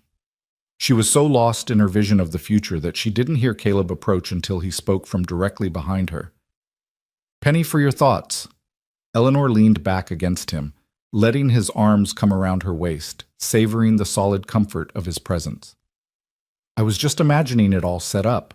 Desks in rows, primers on the shelves, a globe by the window, children bent over their slates, practicing their letters." "It's going to be wonderful," Caleb said with absolute conviction. "You're going to be wonderful. Those children don't know how lucky they are." Eleanor turned in his arms, looping her own around his neck. "I never thanked you properly for this, for encouraging me, for making it possible." "You don't need to thank me. This is all you, Eleanor. Your dream, your work, your future." "Our future," she corrected softly. if you want it to be. Caleb's expression grew serious, his eyes searching hers with an intensity that made her breath catch. Is that what you want? A future with me? Yes. The word came without hesitation, without doubt. I know it's fast. I know we've only been whatever we are for a few weeks. But yes, Caleb, I want a future with you. I want to build this school and teach these children and come home to you at the end of every day. I want Sunday dinners with the Hendersons and evening walks under the stars and all the small, ordinary moments that make up a life. She paused, then added more quietly, I want to wake up beside you and fall asleep in your arms and everything in between. I want it all, if you do. For a moment, Caleb simply stared at her, his expression cycling through surprise, joy, and something that looked almost like disbelief. Then he was kissing her, deep and thorough, pouring everything he couldn't say into the press of his lips, the gentle demand of his mouth, the way his hands tangled in her hair and pulled her closer still. When they finally broke apart, both breathing hard, Caleb rested his forehead against hers and whispered, I want it all too, every bit of it, with you. They stood there in the doorway of what would become Eleanor's schoolhouse, wrapped in each other and in dreams of a future that had seemed impossible just a month ago. Around them, the drought-stricken ranch carried on with its daily rhythms, but in this moment, in this space between heartbeats and breaths, Eleanor felt richness beyond measure. The building conversion took 3 weeks of steady work. Caleb and the ranch hands devoted every spare moment to the project, and Eleanor found herself constantly amazed by the transformation. What had been a cluttered storage space gradually emerged as a proper schoolroom, walls whitewashed clean, windows scrubbed until they sparkled, a floor sanded smooth and swept. Mr. Henderson commissioned a proper blackboard from a carpenter in the next town over, and Mrs. Henderson donated an old desk that had belonged to her mother, polishing it until the wood gleamed. Eleanor made the 30-mile trip to the nearest large town with Mrs. Henderson one sweltering day in late August, using money she'd carefully saved from doing mending work for neighboring ranches. They returned with primers, slates, chalk, and a beautiful globe that Eleanor cradled like precious cargo the entire journey home. It's really happening, she breathed as they unloaded their purchases, carefully arranging books on the shelves Caleb had built. I'm really going to do this. You're really going to do this, Mrs. Henderson confirmed with a warm smile, and you're going to be magnificent at it. The first day of school was set for the first Monday in September, giving families time to prepare and giving Eleanor time to battle the rising tide of nervousness that threatened to overwhelm her. What if no one came? What if she'd misjudged the community's interest? What if parents didn't trust a woman who'd been auctioned in the town square to teach their children? Caleb found her the night before school was set to start, pacing the length of the finished schoolroom in the lamplight, her anxiety written clearly across her face. He caught her hand as she passed, pulling her to a stop. Talk to me. What's going on in that head of yours? Eleanor sighed, leaning into him. What if I've made a mistake? What if no one shows up tomorrow? What if they remember what happened with Dunley and decide I'm not fit to teach their children? First of all, Caleb said firmly, what happened with Dunley wasn't your fault, and anyone with half a brain knows that. Second, I've spoken with at least 8 families personally, and every single one of them is planning to send their children. Mrs. Henderson has spoken with even more. You're going to have a full schoolroom, I promise you. But what if I've forgotten how to teach? It's been months since Eleanor. Caleb cupped her face in both hands, making her look at him. You haven't forgotten anything. Teaching is in your bones, part of who you are. Tomorrow, you're going to walk into this schoolroom and you're going to do what you were born to do. And I'm going to be so damn proud of you I might burst with it. Despite her anxiety, Eleanor felt a smile tug at her lips. You're biased. Absolutely. Doesn't make me wrong. He kissed her forehead, then her nose, then finally her mouth, soft and sweet. You've got this. I believe in you completely. The next morning dawned clear and bright, the air already warm by the time Eleanor dressed in her best dress, a gift from Mrs. Henderson, pale blue with small white flowers that made her feel both professional and pretty.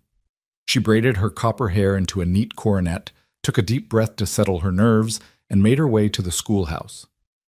To her amazement and profound relief, Children were already arriving with their parents, some on horseback, others in wagons.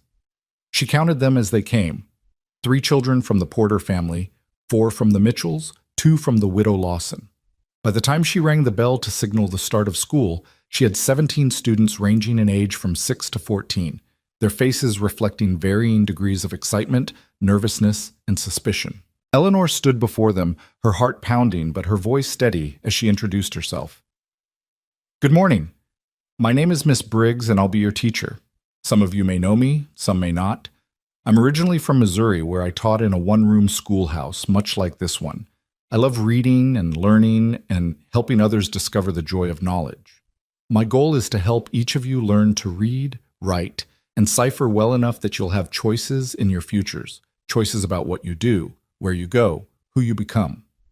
She paused, letting her gaze sweep across the room, meeting the eyes of each student in turn. "I know times are hard right now.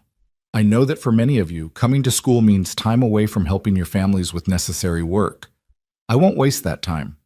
Every moment we spend together will be focused on giving you the skills and knowledge you need to build the best possible future for yourselves." A hand shot up. One of the older boys, maybe 13, with skepticism written clearly across his sunburned face. "My pa says reading's not as important as knowing how to work cattle. Says book learning is for city folks." Eleanor nodded, acknowledging the challenge without defensiveness. "Your father's right that knowing how to work cattle is important, especially here in cattle country. But reading and writing open doors that would otherwise stay closed. They let you keep records of your herd, calculate fair prices so no one can cheat you, write letters to buyers in other states, read contracts before you sign them. Book learning doesn't replace practical skills. It enhances them, makes them more valuable." The boy considered this, then nodded slowly, apparently satisfied. Other students began to relax, sensing that Eleanor wasn't there to lecture them about their lives, but to give them tools they could actually use. The morning passed in a blur of assessments as Eleanor worked to understand each student's current level of learning. Some could barely recognize letters, while others could read simple texts with relative ease. She made notes, already planning how to group them for different lessons, how to challenge the advanced students while supporting those who were struggling. At midday, the children poured out for lunch and free time, their voices rising in shouts and laughter as they ran off energy accumulated during the morning's focus. Eleanor stood in the schoolhouse doorway, watching them play, and felt a sense of rightness settle over her like a warm blanket. This was where she belonged. This was what she was meant to do. "Looks like it went well." Caleb's voice came from behind her, and she turned to find him leaning against the building's corner, his hat pushed back and a smile on his face. "You were watching?" "I might have found excuses to work in the north pasture this morning," he admitted, not sounding remotely apologetic. "Wanted to make sure everything went smoothly." Eleanor crossed to him, standing close enough that she could speak quietly without being overheard by the playing children. "It went better than well. It went perfectly. I have students at all different levels, which means I'll need to be creative with my lesson planning, but Caleb, they're eager to learn. You can see it in their eyes. Just like you're eager to teach them." He brushed a stray curl back from her face, his touch gentle. "I'm so proud of you, Eleanor. You took everything that happened and turned it into something beautiful." "We did," Eleanor corrected.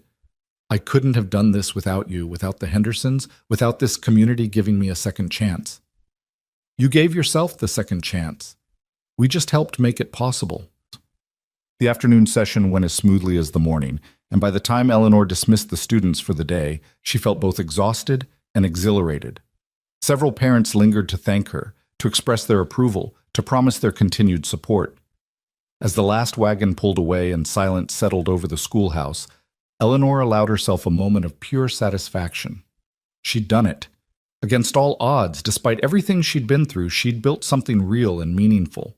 She had purpose again, identity beyond her trauma. She was Eleanor Briggs, schoolteacher, and that simple fact felt like reclaiming a piece of herself she'd thought lost forever. Caleb appeared as she was locking the schoolhouse door, having somehow known exactly when she'd need him. He fell into step beside her as they walked back toward the main house, their hands finding each other naturally. "Mrs. Henderson's making a special dinner to celebrate your first day," he said. Fair warning, she's been cooking since noon, and I'm pretty sure she's made enough food for 30 people. Eleanor laughed, the sound free and easy. That sounds perfect. Eleanor? Caleb stopped walking, tugging her hand to make her face him. The setting sun painted everything in gold, making his eyes seem almost luminous. I need to tell you something. Her heart skipped at the serious note in his voice, but his expression was open, vulnerable rather than troubled. What is it? I love you. The words were simple, direct, delivered with the same quiet certainty he brought to everything else. I know we agreed to take things slow, to not rush, but I can't keep pretending I don't feel what I feel. I love you, Eleanor Briggs. I love your strength and your compassion, your intelligence and your determination. I love the way you bite your lip when you're thinking hard about something, and the way you laugh at my terrible jokes even when they're not funny. I love who you are and who you're becoming, and I needed you to know that. Eleanor felt tears prick at her eyes, but they were good tears, the kind born of overwhelming emotion rather than pain. I love you too, she whispered, the words feeling both monumental and natural, as inevitable as sunrise. I think I've loved you since that first evening walk.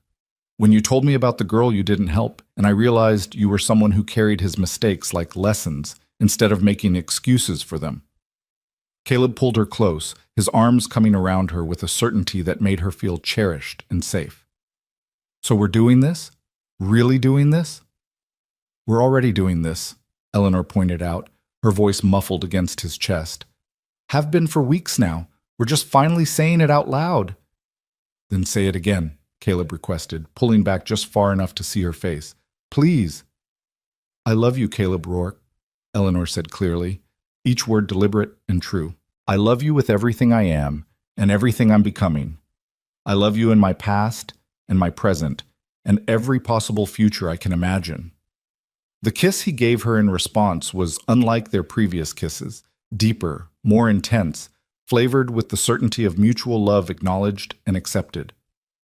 Eleanor rose up into it, her fingers tangling in his hair, her body pressed against his, as if she could somehow get closer still, as if physical proximity could express what words couldn't quite capture. When they finally broke apart, breathless and slightly dazed, the sun had slipped below the horizon and the first stars were beginning to appear overhead. From the house, they could hear Mrs. Henderson calling that dinner was ready, but neither of them moved immediately, reluctant to break the spell of this perfect moment. We should go in, Eleanor finally said, though she made no move to actually leave Caleb's arms. We should, Caleb agreed, also not moving. Mrs. Henderson went to a lot of trouble. She'll understand if we're a few minutes late. She'll give us that knowing look again. She gives us that look anyway. Eleanor laughed, finally stepping back but keeping hold of Caleb's hand. Come on, let's go celebrate everything we've built. The school, us, this impossible second chance we've both been given. They walked toward the house together, hands linked and hearts full. While above them, the Texas sky deepened into purple twilight, and the ranch settled into evening's peace. Tomorrow would bring new challenges, new students to teach, new obstacles to navigate. But tonight, there was love and celebration, community and belonging, the profound satisfaction of knowing she'd traveled through fire and emerged not just intact but transformed, stronger and more certain of who she was and what she wanted. Eleanor Briggs had been auctioned for a sack of grain and rescued by a cowboy's conscience. But what came after? The healing and the growth, the love and the purpose that she'd built herself, brick by careful brick, choice by deliberate choice. And standing on the porch of Silver Ridge Ranch with Caleb beside her and her future spreading out before them like an unwritten book, she finally understood that sometimes the end of one story was really just the beginning of another, better one. The celebration dinner that evening was everything Mrs. Henderson had promised and more. The long table practically groaned under the weight of roasted chicken. Fresh bread, vegetables from the struggling garden coaxed into abundance through sheer determination, and a peach cobbler that filled the house with the scent of cinnamon and sugar.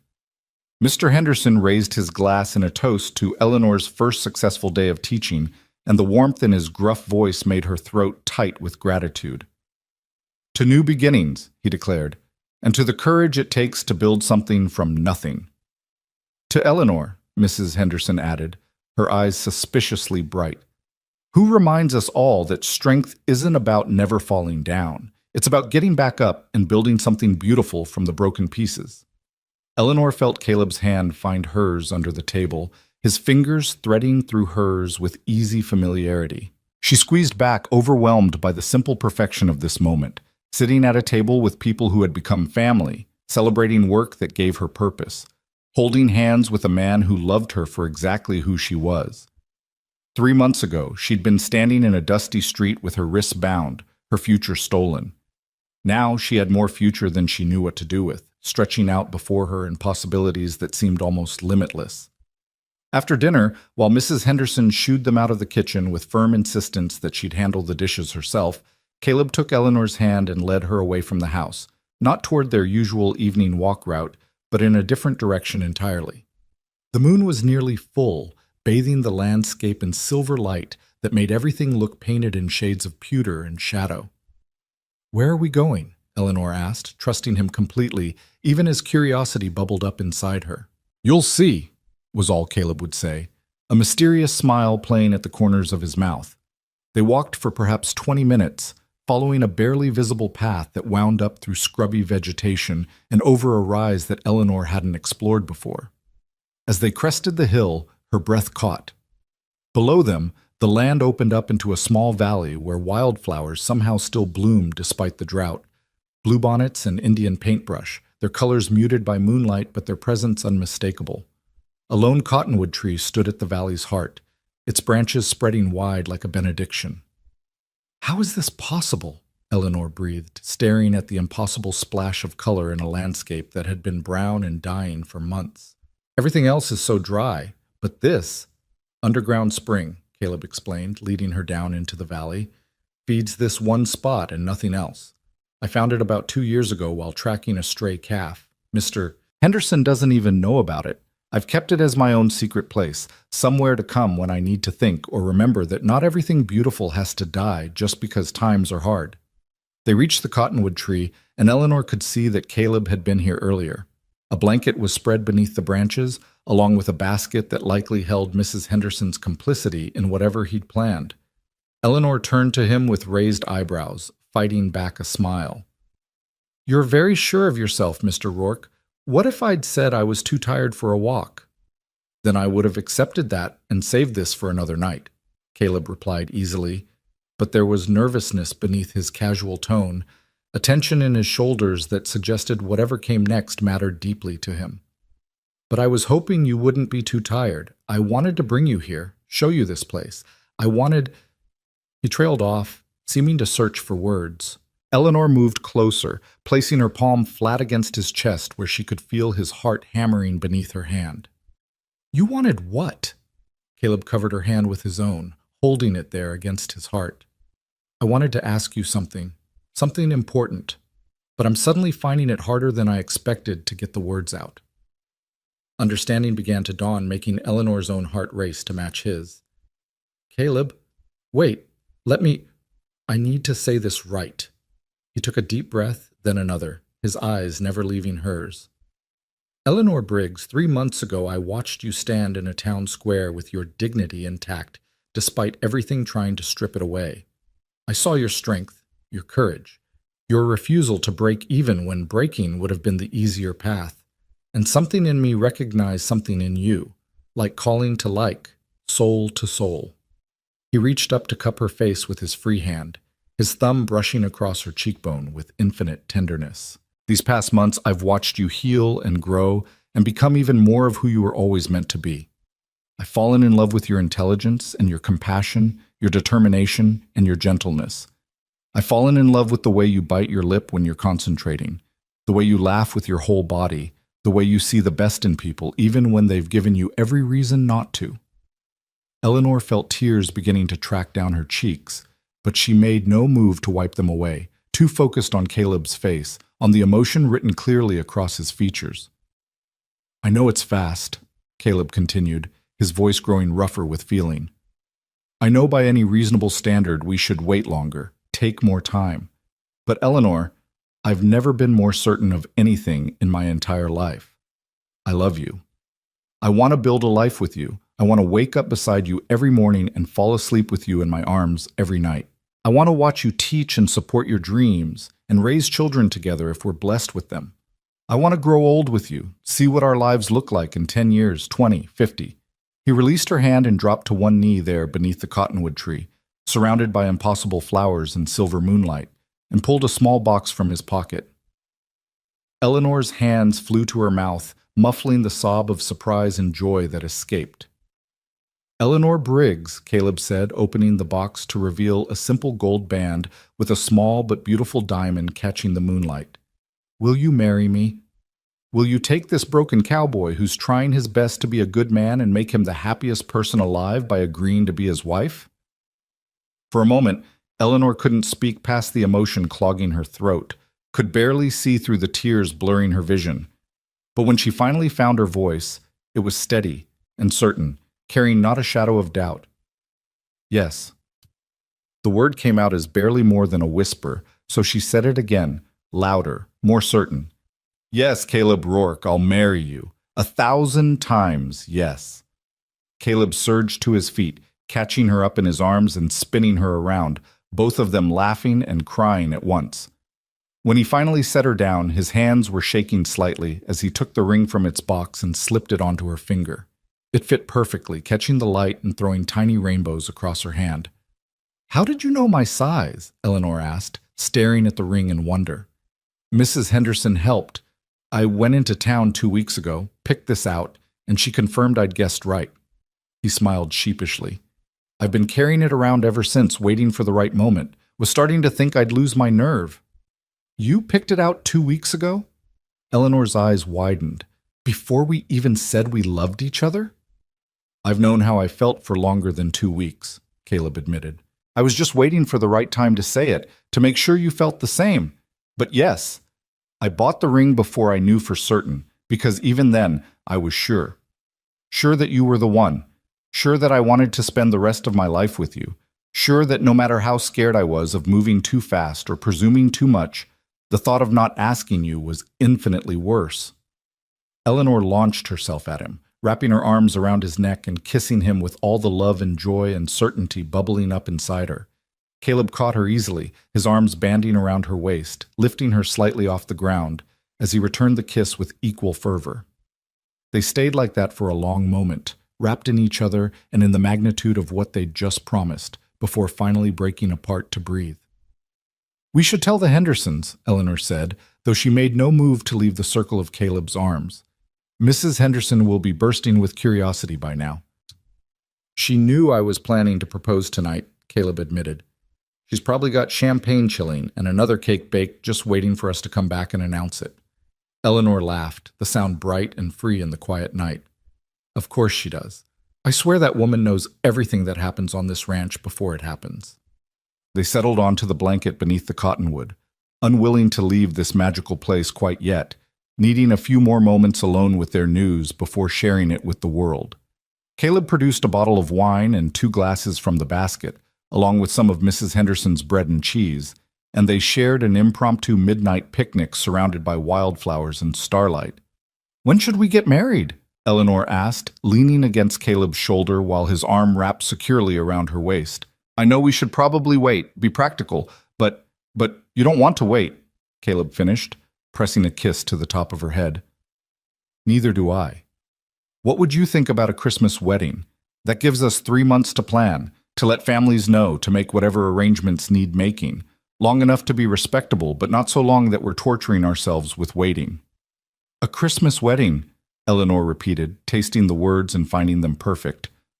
I love that. Although, she hesitated, a shadow passing across her face. What is it? I don't have family to invite.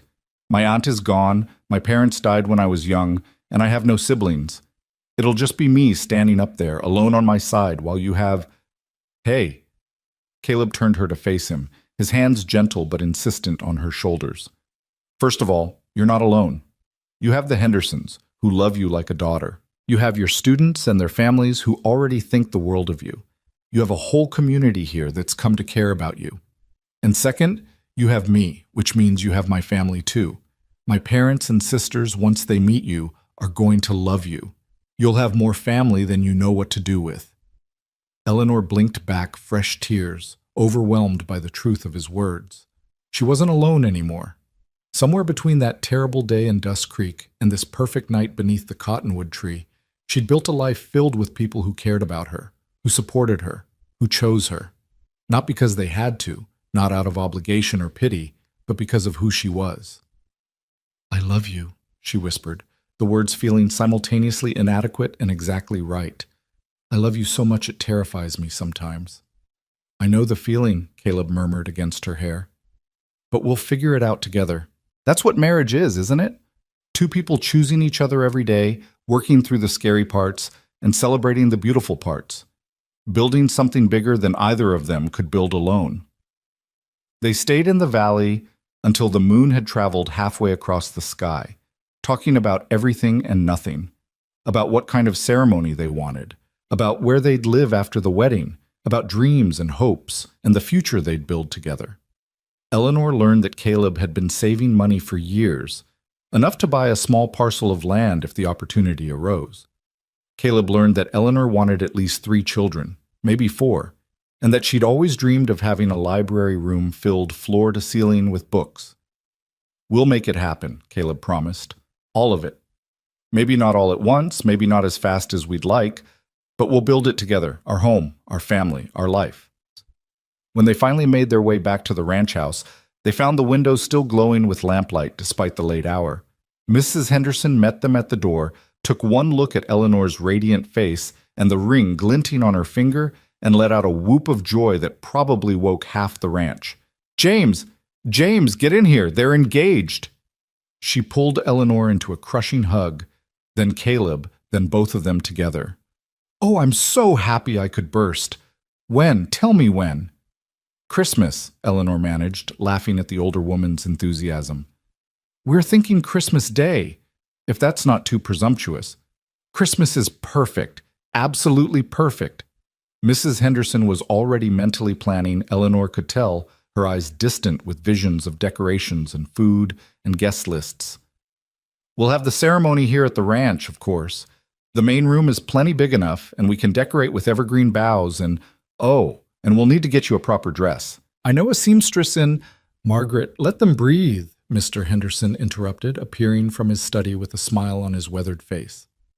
He shook Caleb's hand firmly, then pulled Eleanor into a brief but warm embrace.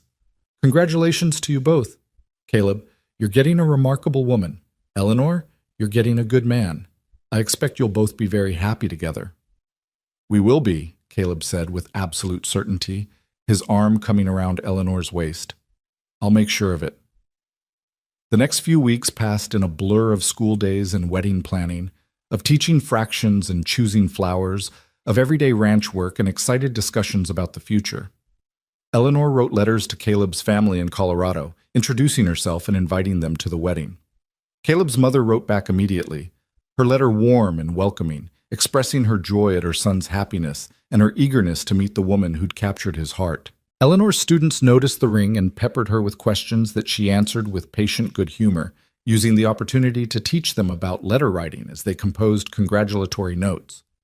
Several of the ranch families offered to help with the wedding preparations, and Eleanor was moved to tears more than once by the generosity and genuine happiness people expressed on her behalf. The school continued to thrive. Eleanor had settled into a rhythm with her teaching, grouping students by ability level for different subjects, and finding creative ways to keep everyone engaged and learning. She started a lending library using her own books and donations from families, and began staying late twice a week to offer evening classes for adults who wanted to improve their reading and writing skills. The community's response was overwhelming. Ranchers and ranch wives who'd never had the opportunity for formal education showed up faithfully, their desire to learn evident in their careful attention and diligent practice. One evening in late October, as Eleanor was helping a leather-faced cowboy work through a passage about horse husbandry, she looked around the lamplight schoolroom and felt a swell of pride so intense it was almost painful. This was hers. She had built this, created this space where people of all ages could come to learn and grow and better themselves.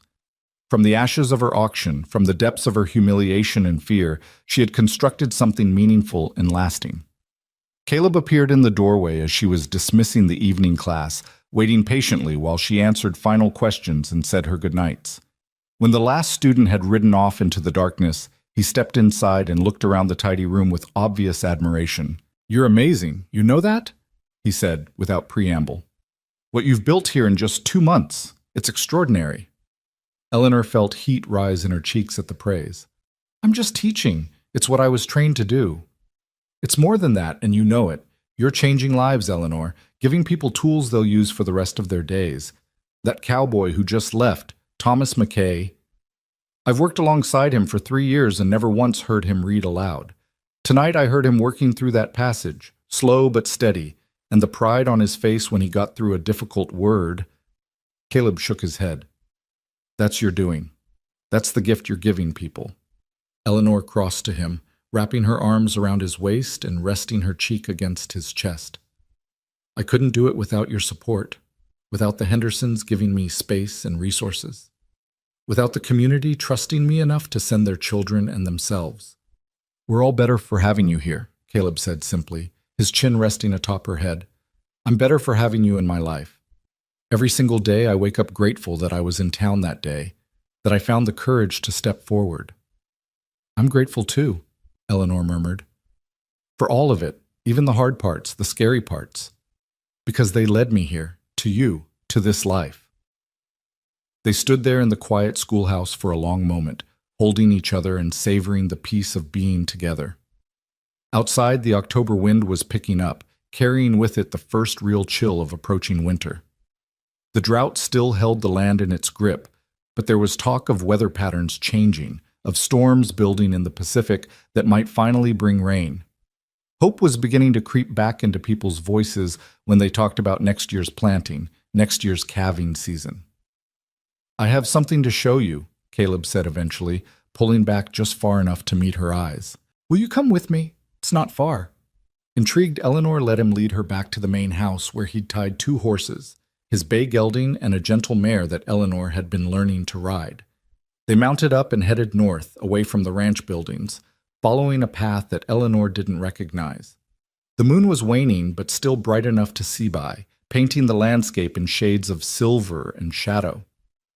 After about 15 minutes of riding, Caleb guided them over a small rise and down into a shallow valley where a creek bed, mostly dry but showing signs of recent water flow, wound between low hills. And there, nestled in a natural clearing with good sight lines in all directions and a grove of mesquite trees providing some shelter from the wind, was a half-built house.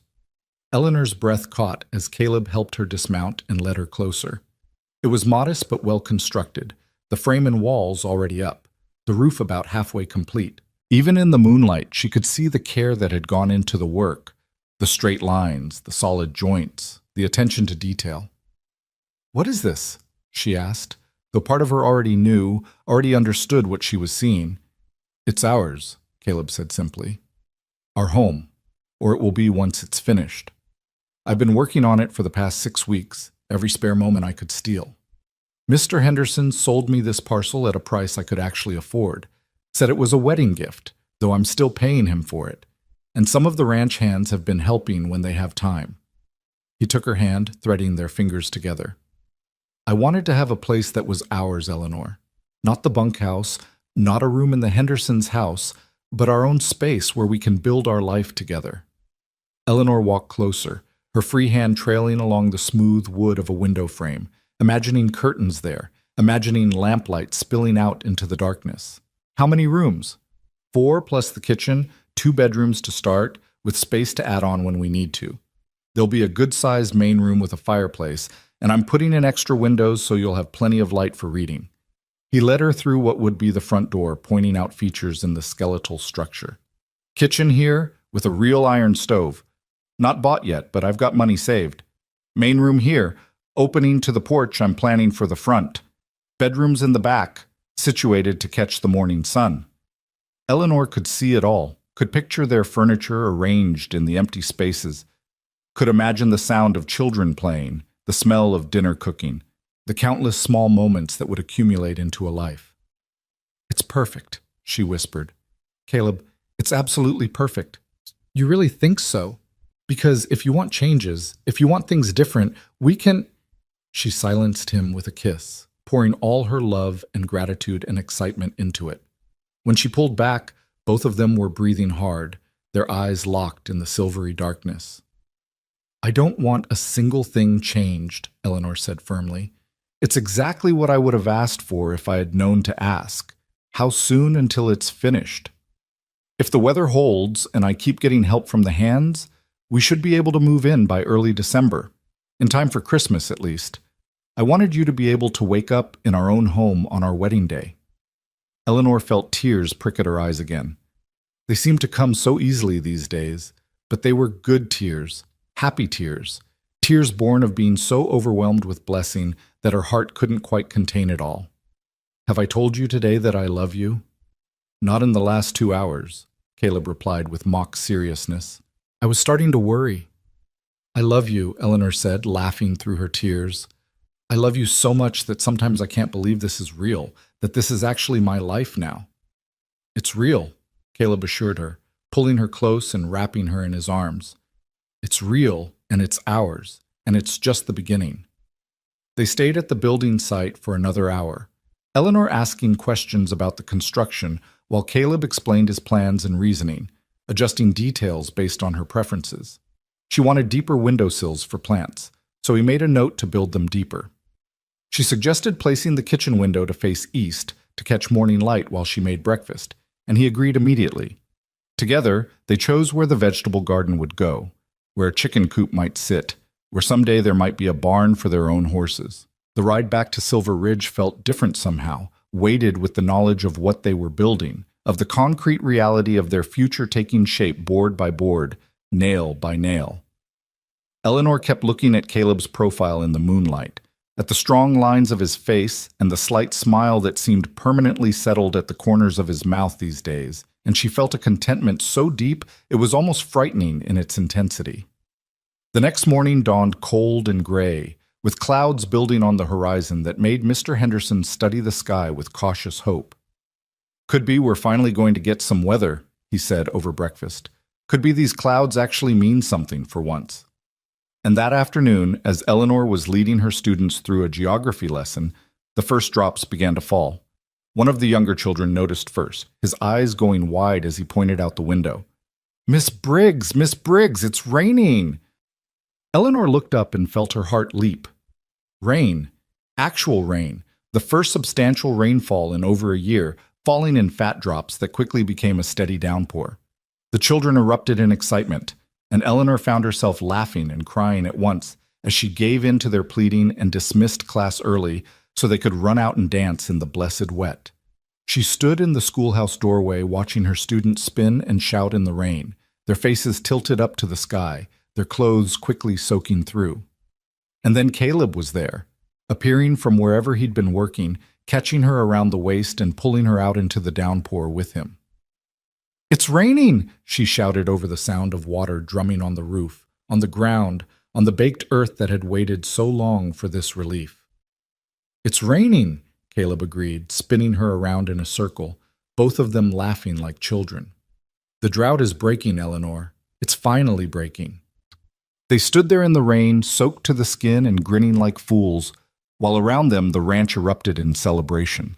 Ranch hands appeared from barns and bunkhouses, faces turned skyward. Mrs. Henderson ran out of the main house without even grabbing a shawl, her arms spread wide as if to embrace the storm. Even Mr. Henderson emerged onto the porch, a rare broad smile on his weathered face as he watched the life-giving water soak into the parched earth. Eleanor looked at Caleb, at the rain running down his face and plastering his dark hair to his skull, at the pure joy in his expression, and felt something shift and settle in her chest. This moment, this perfect, impossible, wonderful moment, was hers. The rain was washing away the last lingering shadows of her past, cleansing the land and her spirit alike, offering renewal and hope and the promise of growth to come. "Marry me," she said impulsively, though they were already engaged, though they'd already made this promise to each other. Caleb laughed, pulling her closer. "I am marrying you. In 2 months, Christmas Day, remember?" "No, I mean, yes, but I mean..." Eleanor struggled to articulate what she was feeling, this overwhelming sense of rightness and belonging and home. I mean, I choose you, Caleb Rourke, every day, in every way, with everything I am. I choose you. And I choose you, Caleb replied, his voice going serious despite the rain and the celebration and the chaos around them. Every day, in every way, with everything I am, today and always. They kissed in the rain while the drought broke, and the earth drank deep, and the future spread out before them like an unwritten page, full of possibility and promise, and the potential for more joy than Eleanor had ever imagined possible. 3 months ago, she had been auctioned for a sack of grain. Now, standing in the rain in the arms of the man she loved, surrounded by community and purpose, and the tangible evidence of the life she'd built from ruin, Eleanor understood that sometimes the darkest moments were just the necessary prelude to the brightest dawn. The rain continued through the evening and into the night, a steady, gentle soaking that the land desperately needed. Eleanor fell asleep that night in her room at the Hendersons' house, listening to the sound of water on the roof, Caleb's ring warm on her finger, her heart full of gratitude and love, and the quiet certainty that everything, every terrible moment, every frightening uncertainty, every hard-won victory had been leading her here, to this place, to this life, to this man who had seen her at her lowest and chosen to help her rise. The rain continued for 3 glorious days, transforming the landscape from brown desolation to something that almost remembered green. The creek beds filled, the cattle drank their fill, and everywhere Eleanor looked, she could see evidence of life returning to land that had nearly forgotten what abundance felt like. The change in the ranch's atmosphere was palpable. People smiled more easily, walked with lighter steps, spoke of the future with confidence rather than desperate hope. Eleanor's students were nearly impossible to wrangle that first week after the rain, their excitement manifesting in restless energy and constant distraction. She found herself adapting her lessons, taking them outside when the weather permitted to study the emerging plant life, to practice their writing by describing the changes they observed, to calculate water volume in the creek using mathematics that suddenly felt relevant and real rather than abstract. "You're a natural at this, Mrs. Henderson observed one afternoon, watching through the window as Eleanor led her students in a nature walk, their voices carrying back to the house in excited chatter. "Making learning feel like discovery rather than drudgery. Those children are lucky to have you." "I'm lucky to have them," Eleanor replied, coming in from the cold with flushed cheeks and wind-blown hair. "Every day they remind me why I chose teaching in the first place. The way their faces light up when they finally understand something they've been struggling with. There's no feeling quite like it." The weeks between the rain's arrival and Christmas passed in a blur of preparation and anticipation. Caleb worked every available moment on their house, and true to his word, by the first week of December, it was finished enough to be livable. The roof was complete, the windows installed, the floors sanded smooth. There was still work to be done. Painting, final trim, building furniture, but the structure itself was sound and ready. Eleanor visited whenever she could, bringing measurements and ideas, imagining where everything would go. Mrs. Henderson had gifted them her mother's old dishes, carefully wrapped and stored for years, and several ranch families had contributed furniture they could spare. A rocking chair here, a small table there, bits and pieces that together would make a home. One cold December afternoon, Eleanor stood in what would be their bedroom, looking out the window at the view of distant hills and closer trees, and felt Caleb's arms come around her from behind. "What are you thinking?" he asked, his chin resting on top of her head. "I'm thinking about waking up here," Eleanor said softly. "About seeing this view every morning, about making coffee in our kitchen and sitting at our table and building our life in these rooms. I'm thinking about how impossible this would have seemed 4 months ago and how inevitable it feels now." "Inevitable," Caleb repeated, testing the word. "I like that. Like we were always meant to end up here, together, building this." "Weren't we?" Eleanor turned in his arms to face him. "I don't believe in fate exactly, but I believe in grace. I believe that sometimes terrible things happen, and sometimes they lead to beautiful things, and the beautiful things don't justify the terrible ones, but they redeem them somehow. Make them bearable in retrospect." Caleb's expression grew serious, one hand coming up to cup her face. "Do you ever regret it?" not the outcome, but having to go through what you went through to get here. Eleanor considered this carefully, knowing he deserved an honest answer. I regret that Dunley's cruelty exists in the world. I regret that circumstances forced me into a position where I was vulnerable to it. But do I regret the journey that led me to you, to this community, to the life I'm building? No. I wouldn't change it, because changing it might mean losing this, and I'm not willing to risk that. Even the auction, the ropes, the fear? Even those things, Eleanor confirmed, because they taught me things about myself I needed to learn, about my own strength, about my capacity to survive and rebuild, about the difference between existing and living. She pressed her palm flat against his chest, feeling the steady beat of his heart. And they led me to you, which makes them worthwhile in the end. They stood there in their unfinished bedroom as the winter sun slanted through the window, painting everything in shades of gold, and Eleanor felt peace settle over her like a warm blanket. This was where she belonged. This man, this place, this life they were building together. This was home in a way she'd never quite experienced before. As Christmas approached, the ranch transformed into something magical. Mrs. Henderson threw herself into preparations with the enthusiasm of someone who'd been waiting years for the opportunity to plan a wedding. Evergreen boughs appeared on every surface, filling the house with their sharp, clean scent. The main room was cleared and cleaned until it sparkled, chairs borrowed from neighbors and arranged in careful rows. A small platform was built at one end where Eleanor and Caleb would stand to exchange their vows. Caleb's family arrived 3 days before Christmas. His parents, stern-faced but kind-eyed, and his 3 sisters with their husbands and a passel of children who immediately bonded with Eleanor's students during an impromptu school visit. His mother, Sarah, took Eleanor's hands in hers the moment they were introduced and studied her face with an intensity that might have been intimidating if not for the warmth underlying it. "So you're the woman who captured my boy's heart," Sarah said, her voice carrying the hint of an accent from her German ancestry. "He wrote that you were special, but I needed to see for myself." "And?" Eleanor asked, fighting nervousness. Sarah smiled, the expression transforming her stern features into something beautiful. "And he was right. You are special. I can see it in your eyes, strength and kindness in equal measure. That's rare. That's precious." She pulled Eleanor into a hug that smelled of lavender and bread. "Welcome to our family, daughter. We're glad to have you." The acceptance brought tears to Eleanor's eyes, reminding her of what she'd lost when her own family died, and what she was gaining through this marriage. Not just a husband, but a whole network of people who would become hers, who would support and challenge and love her. The night before the wedding, Eleanor lay awake in her room at the Hendersons' house for the last time, too excited and nervous to sleep. Tomorrow she would become Eleanor Rourke. Tomorrow she would move into the house Caleb had built with his own hands. Tomorrow her life would change in ways both profound and subtle, and the anticipation of it thrummed through her veins like electricity. A soft knock on her door interrupted her restless thoughts. "Come in," she called, expecting Mrs. Henderson.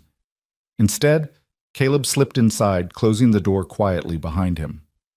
"I know it's bad luck for the groom to see the bride before the wedding, but that's on the day itself, and technically it's still the night before. So I'm claiming a loophole."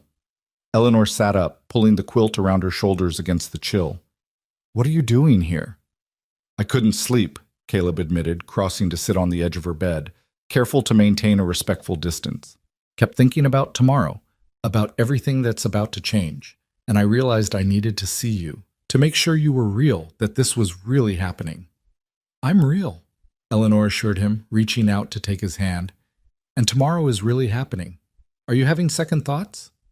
"God, no. Opposite of second thoughts. I'm having about 100th thoughts, all of them variations of how did I get this lucky, and how long until I can call her my wife." He squeezed her hand gently.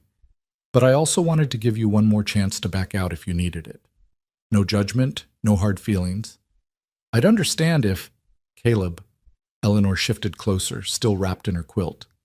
"I'm not backing out. I'm not having second thoughts. I'm counting the hours until I can stand up in front of everyone we care about and promise to love you for the rest of my life. So unless you're the one having doubts—" "No doubts," he interrupted firmly. "Not a single one. I just wanted to hear you say it one more time before tomorrow makes it official." They sat together in the quiet darkness, hands linked, drawing comfort from each other's presence. Eventually, Caleb spoke again, his voice soft and wondering. "Do you remember that first day when I brought you here? You asked me why I was helping you, and I said because no decent man could stand there and do nothing. I remember. I thought I was just doing the right thing, making up for past mistakes, being the person I wished I'd been 3 years ago in that town in New Mexico." He turned to look at her, his eyes reflecting the moonlight streaming through her window. "But Eleanor, bringing you here was the most selfish thing I've ever done, because I got to meet you. I got to know you, to watch you heal and grow and become even more remarkable than you already were. I got to fall in love with you. So maybe it looked like pure altruism from the outside, but really, I've been the one receiving the gift all along." Eleanor felt her throat tighten with emotion. "We gave each other gifts," she said. "You gave me freedom and safety. I gave you the chance to be the man you wanted to be, and together we built something neither of us could have built alone." Caleb leaned forward and kissed her forehead, gentle and reverent. "Tomorrow," he whispered. "Tomorrow we make it official." "Tomorrow," Eleanor agreed. He left as quietly as he'd come, and Eleanor lay back down with a smile on her face and peace in her heart. Tomorrow couldn't come fast enough. Christmas morning dawned clear and cold, the sky a brilliant blue, unmarred by clouds. Eleanor woke to Mrs. Henderson bustling into her room with breakfast and barely contained excitement. "Wedding day," the older woman announced, setting down a tray with eggs and toast and coffee. "How are you feeling? Nervous? Excited? Ready to become Mrs. Caleb Rourke?" "All of the above," Eleanor admitted, sitting up and accepting the coffee gratefully. "Mostly excited, though, and grateful. So incredibly grateful." The morning passed in a flurry of preparation. Mrs. Henderson had indeed commissioned a proper wedding dress, and when Eleanor finally saw it, she gasped. It was simple but beautiful. White cotton with delicate lace at the collar and cuffs, fitted at the waist and flowing to the floor in soft folds. The seamstress had embroidered tiny blue bonnets along the hem, a nod to Texas and to the valley where Caleb had proposed. "Mrs. Henderson, it's too much," Eleanor protested, even as her fingers traced the delicate embroidery. "You've already done so much. Hush. Every bride deserves a proper dress, and you're going to look beautiful in it, Mrs." Henderson's eyes were suspiciously bright as she helped Eleanor into the gown, fastening the many small buttons up the back. "There. Now let's do something with that hair of yours." Sarah Rourke appeared to help, and together the two older women styled Eleanor's copper hair into an elegant arrangement, leaving a few curls loose to frame her face. They tucked fresh holly berries into the style, adding a festive touch that caught the light when Eleanor moved. When they finally let her look in the mirror, Eleanor barely recognized herself. The woman staring back was radiant, confident, beautiful, not because of the dress or the hair, though both were lovely, but because of the joy and certainty shining from her eyes. This was a woman who knew what she wanted and was about to claim it. This was a woman who had survived the worst and emerged ready to embrace the best. "You look like happiness itself," Mrs. Henderson said, her voice thick with emotion. "Caleb is going to lose his ability to speak when he sees you." Downstairs, the house had filled with guests, ranch families and neighbors, Caleb's relatives, Eleanor's students and their parents. Even the ranch hands cleaned up in their Sunday best. Someone was playing fiddle, filling the air with cheerful music, and the smell of Mrs. Henderson's cooking wafted from the kitchen where Christmas dinner was already well underway. Mr. Henderson appeared at the foot of the stairs, resplendent in a suit that looked uncomfortable but was worn with dignity. When he saw Eleanor descending, his weathered face broke into a broad smile. "You look beautiful, daughter," he said, offering his arm. "Caleb asked me to stand in for your father today if you're willing. It would be my honor to give you away." Eleanor had to blink back tears at the gesture. "The honor would be mine," she managed. The music shifted as they approached the main room, becoming the wedding march played with somewhat imperfect but deeply heartfelt enthusiasm. The crowd fell silent and turned to watch as Eleanor appeared in the doorway on Mr. Henderson's arm. But Eleanor only had eyes for Caleb, standing at the front of the room beside the minister they'd brought in from the next town over. He was wearing a new suit, black and formal, making him look both familiar and new at once, and his hair was neatly combed for possibly the first time since she'd known him. But it was his expression that stole her breath, pure, undiluted love and wonder, like he was witnessing a miracle and couldn't quite believe his luck. The walk down the makeshift aisle seemed to take both forever and no time at all. And then Mr. Henderson was placing her hand in Caleb's, was stepping back with a nod of approval, and suddenly it was just the two of them standing before the minister while everyone they cared about watched and waited. The ceremony itself passed in a blur of words and responses, traditional vows spoken with untraditional fervor. Eleanor heard herself promise to love and honor and cherish, heard Caleb make the same promises back to her, but mostly she was aware of his hands holding hers, steady and sure, and his eyes never leaving her face, drinking in every detail, as if committing this moment to permanent memory. And then the minister was saying, "I now pronounce you husband and wife." And Caleb was kissing her, their first kiss as a married couple, and the room erupted in applause and cheers that seemed to shake the rafters. "Mrs. Rourke," Caleb whispered against her lips, testing out the name. "Eleanor Rourke." "I like the sound of that," Eleanor whispered back, smiling so wide her cheeks hurt. The celebration that followed was everything Eleanor could have hoped for and more. There was music and dancing, with Caleb's father producing a harmonica to accompany the fiddle player, and even the children joining in the reels and jigs that had everyone breathless and laughing. There was food in abundance, roasted turkey and ham, vegetables and breads, pies and cakes, and Mrs. Henderson's famous cookies. There were toasts and speeches, some eloquent and others charmingly awkward, but all sincere in their wishes for the newlyweds' happiness. Eleanor danced with Caleb, with Mr. Henderson, with each of Caleb's brothers-in-law, with some of her older students who were learning the steps. She accepted congratulations and well wishes from what felt like everyone in the county, her cheeks aching from smiling, her heart so full she thought it might burst. As the afternoon wore into evening and guests began to depart, Eleanor found herself standing at the window watching families load into wagons and ride off into the gathering dusk. Caleb came up behind her, wrapping his arms around her waist and resting his chin on her shoulder. "Ready to go home, Mrs. Rourke?" "So ready," Eleanor breathed. "Though I hate to leave Mrs. Henderson with all the cleanup." "Already handled," Mrs. Henderson called from across the room, shooing them with both hands. "I've got plenty of help. You two go on to your new home. Go start your life together."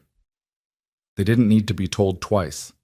After final hugs and thanks, Eleanor changed into a simple traveling dress while Caleb hitched up a small wagon loaded with their belongings and wedding gifts. The ride to their new house took only 20 minutes, but it felt significant somehow, this journey from the Henderson Ranch to the home they would share, from wedding celebration to married life. The house looked beautiful in the twilight, lamplight already glowing from inside thanks to ranch hands who'd gone ahead to light fires in the hearth and the stove, to make sure everything was ready for the newlyweds' arrival. Caleb pulled the wagon to a stop and turned to Eleanor with a grin. "I believe there's a tradition about carrying the bride across the threshold." "I believe you're right," Eleanor agreed, laughing as Caleb swept her up into his arms with surprising ease. He carried her through the door and into their home, setting her down gently in the main room. The space glowed with firelight and lamplight, casting dancing shadows on walls that were still bare but wouldn't be for long.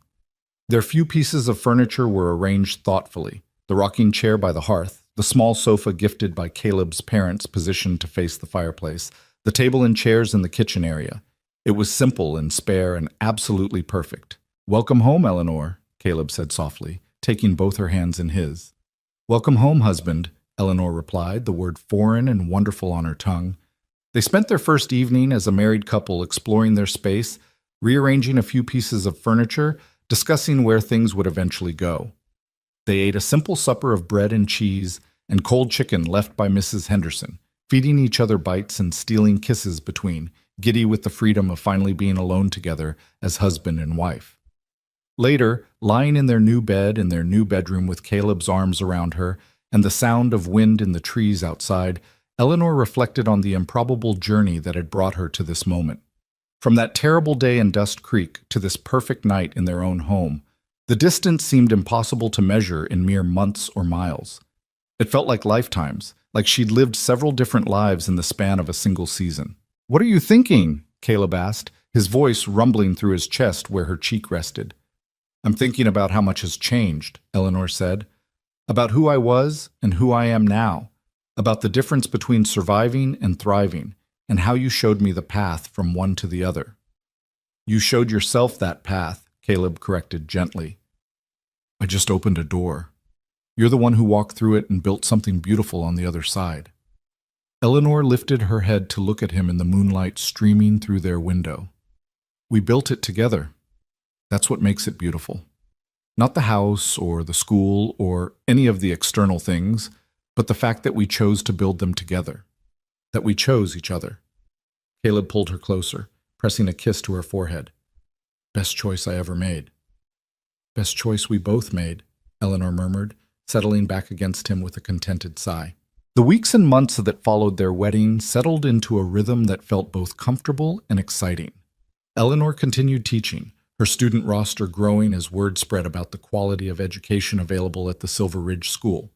Caleb worked the ranch and their small parcel of land, beginning to build a herd of their own with cattle bought using his savings. Together, they made their house into a home, adding touches of personality and comfort with each passing week. The rain that had broken the drought continued sporadically through the winter and into spring, transforming the landscape with dramatic swiftness. Grass returned to the pastures, wildflowers bloomed in impossible profusion, and the creek that ran near their property flowed with clear, cold water that seemed like a miracle after the long dry spell. Eleanor's students thrived under her continued instruction, and several families began talking about pooling resources to build a proper schoolhouse in a more central location, with Eleanor as the permanent teacher. The evening adult education classes grew until she had to split them into two groups, one for beginners and one for those who'd progressed beyond basic literacy. And through it all, Eleanor and Caleb grew together, learning each other's rhythms and habits, weathering small disagreements, and celebrating small victories, building the foundation of a marriage that would sustain them through whatever the future held. One evening in late March, Eleanor was washing dishes after supper when she felt Caleb's arms come around her from behind, his hands resting on her stomach in a way that had become familiar and dear. I have something to tell you, she said, setting down the plate she'd been washing and turning in his arms to face him. Caleb's expression grew attentive, reading something in her face that made his eyes widen with cautious hope. What is it? Eleanor took his hand and placed it palm flat against her stomach, holding it there while she watched understanding dawn across his features. We're having a baby. I'm about 2 months along as best I can figure. For a moment, Caleb simply stared at her, his expression cycling through shock, joy, disbelief, and back to joy. Then he was lifting her up, spinning her around, laughing and crying at the same time. A baby, he kept repeating like he couldn't quite believe it. We're having a baby. Eleanor, we're going to be parents. We are, Eleanor confirmed, her own eyes wet with happy tears.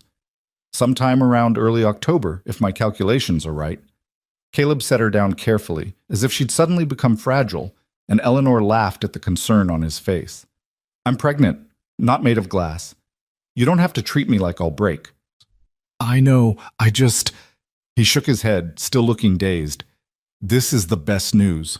The absolute best news. His hands moved to frame her face, his thumbs brushing across her cheekbones. You're going to be an amazing mother. And you're going to be an amazing father, Eleanor replied. I've seen you with your nieces and nephews, with my students. You're patient and kind, and you actually listen to children instead of just talking at them. Our baby is so lucky to have you as a father. They stood there in their kitchen, holding each other and contemplating the new life growing between them, the next chapter in their story beginning to write itself. Eleanor thought about the child she was carrying, about the future spreading out before them like an unrolled map showing territories yet unexplored. From a sack of grain to a family of our own, Caleb said wonderingly. When I stepped forward that day in Dust Creek, I never imagined it would lead to this. Neither did I, Eleanor admitted, but I'm so grateful it did. Every hard moment, every scary uncertainty, every tear and fear, they all led here, to this life we're building, to this family we're creating. The pregnancy progressed smoothly through the spring and into summer. Eleanor continued teaching through May before reluctantly closing the school for the season, promising students and parents alike that classes would resume in September after the baby was born.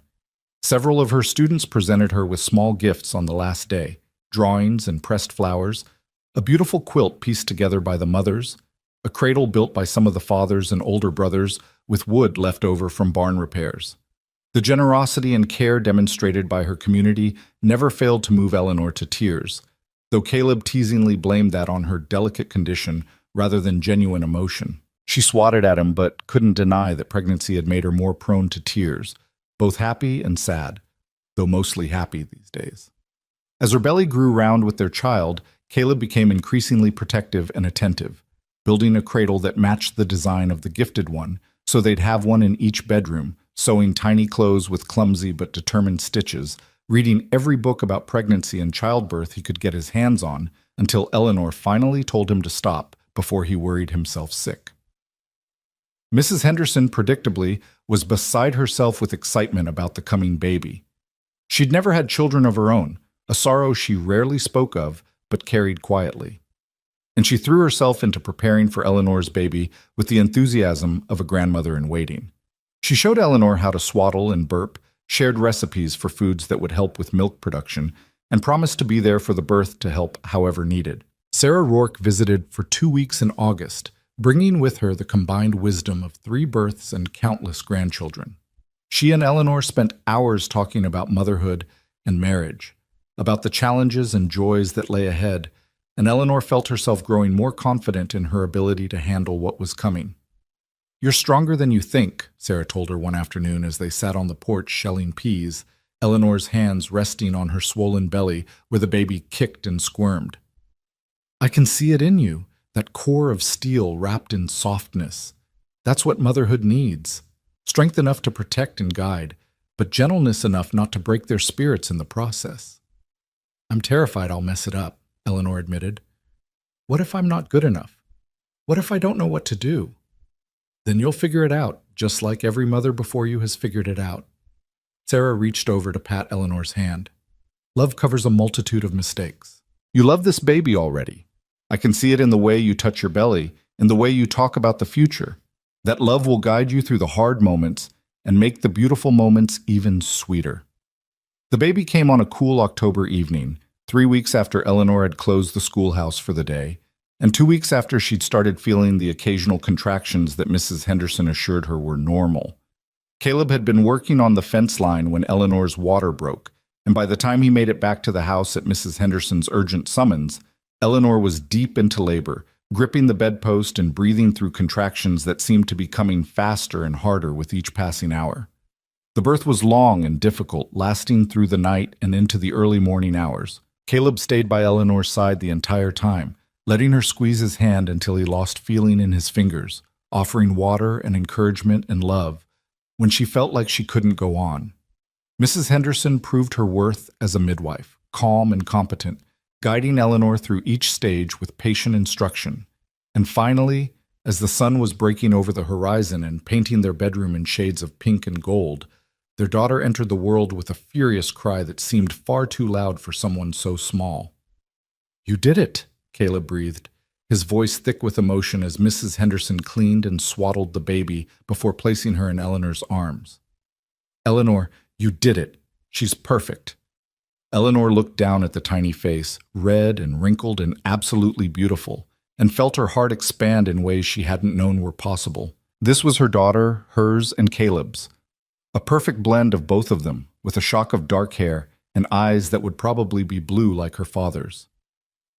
"Hello, little one," Eleanor whispered, stroking one finger down the baby's impossibly soft cheek. "Welcome to the world. We've been waiting for you." They named her Grace Catherine Rourke, Grace for the undeserved blessing that had brought them together, Catherine after Eleanor's mother. From the first moment, she was the center of their universe, tiny and demanding and absolutely adored. Caleb proved to be exactly the father Eleanor had known he would be, patient and gentle, changing diapers without complaint, walking the floor at 3 a.m. when Grace was fussy, singing silly songs that made Eleanor laugh even in the midst of exhaustion. He looked at their daughter with the same wonder and love he'd shown Eleanor from the beginning, and watching him hold Grace, watching the tenderness in his face and the careful way he supported her tiny head, Eleanor felt her love for him deepen in ways she hadn't thought possible. The months after Grace's birth were a blur of sleepless nights and overwhelming love, of learning to be parents together, of discovering new depths to their partnership as they navigated this new phase of life. Mrs. Henderson visited often, giving Eleanor breaks to rest or bathe, teaching her tricks for soothing a colicky baby or encouraging better sleep patterns. Eleanor reopened the school in January, bringing Grace with her since she was still nursing. To her surprise and deep satisfaction, the students, especially the girls, were fascinated by the baby, asking endless questions about infant care that Eleanor incorporated into lessons about child development, nutrition, and basic health care. It became an unexpected teaching tool, making abstract concepts concrete through the presence of one very real, very demanding infant. By the time spring arrived again, bringing with it the anniversary of Eleanor's first year in Texas, the transformation in her life was complete and unmistakable. She stood in her schoolhouse one April afternoon, Grace asleep in a basket near her desk while her students bent over their slates, and felt a sense of rightness and belonging so profound it brought tears to her eyes.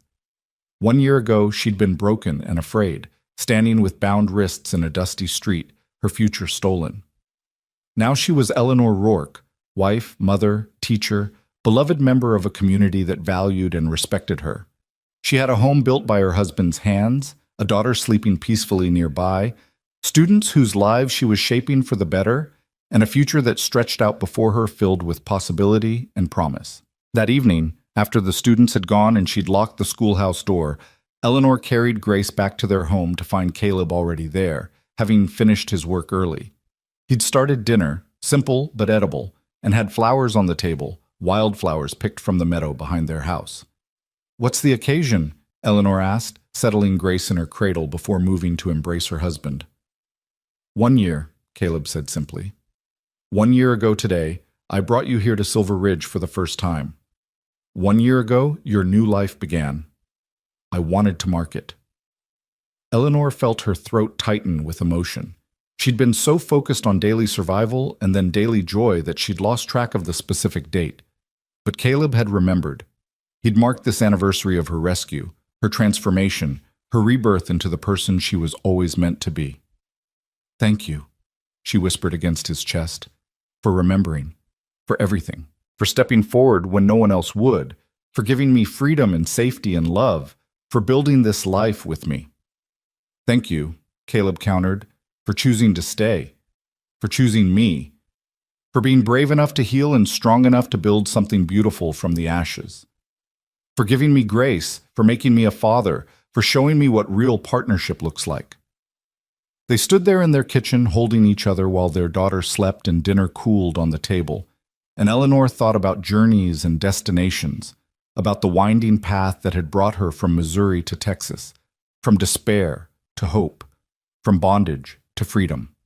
She thought about the girl she'd been standing in that square, bound and afraid, and the woman she'd become, confident and capable, loved and valued, with purpose and family and a future she'd built with her own hands and heart. She thought about Caleb, about the man who'd seen injustice and refused to look away, who'd offered her freedom without strings and then offered her love without conditions, who'd become her partner in every sense of the word.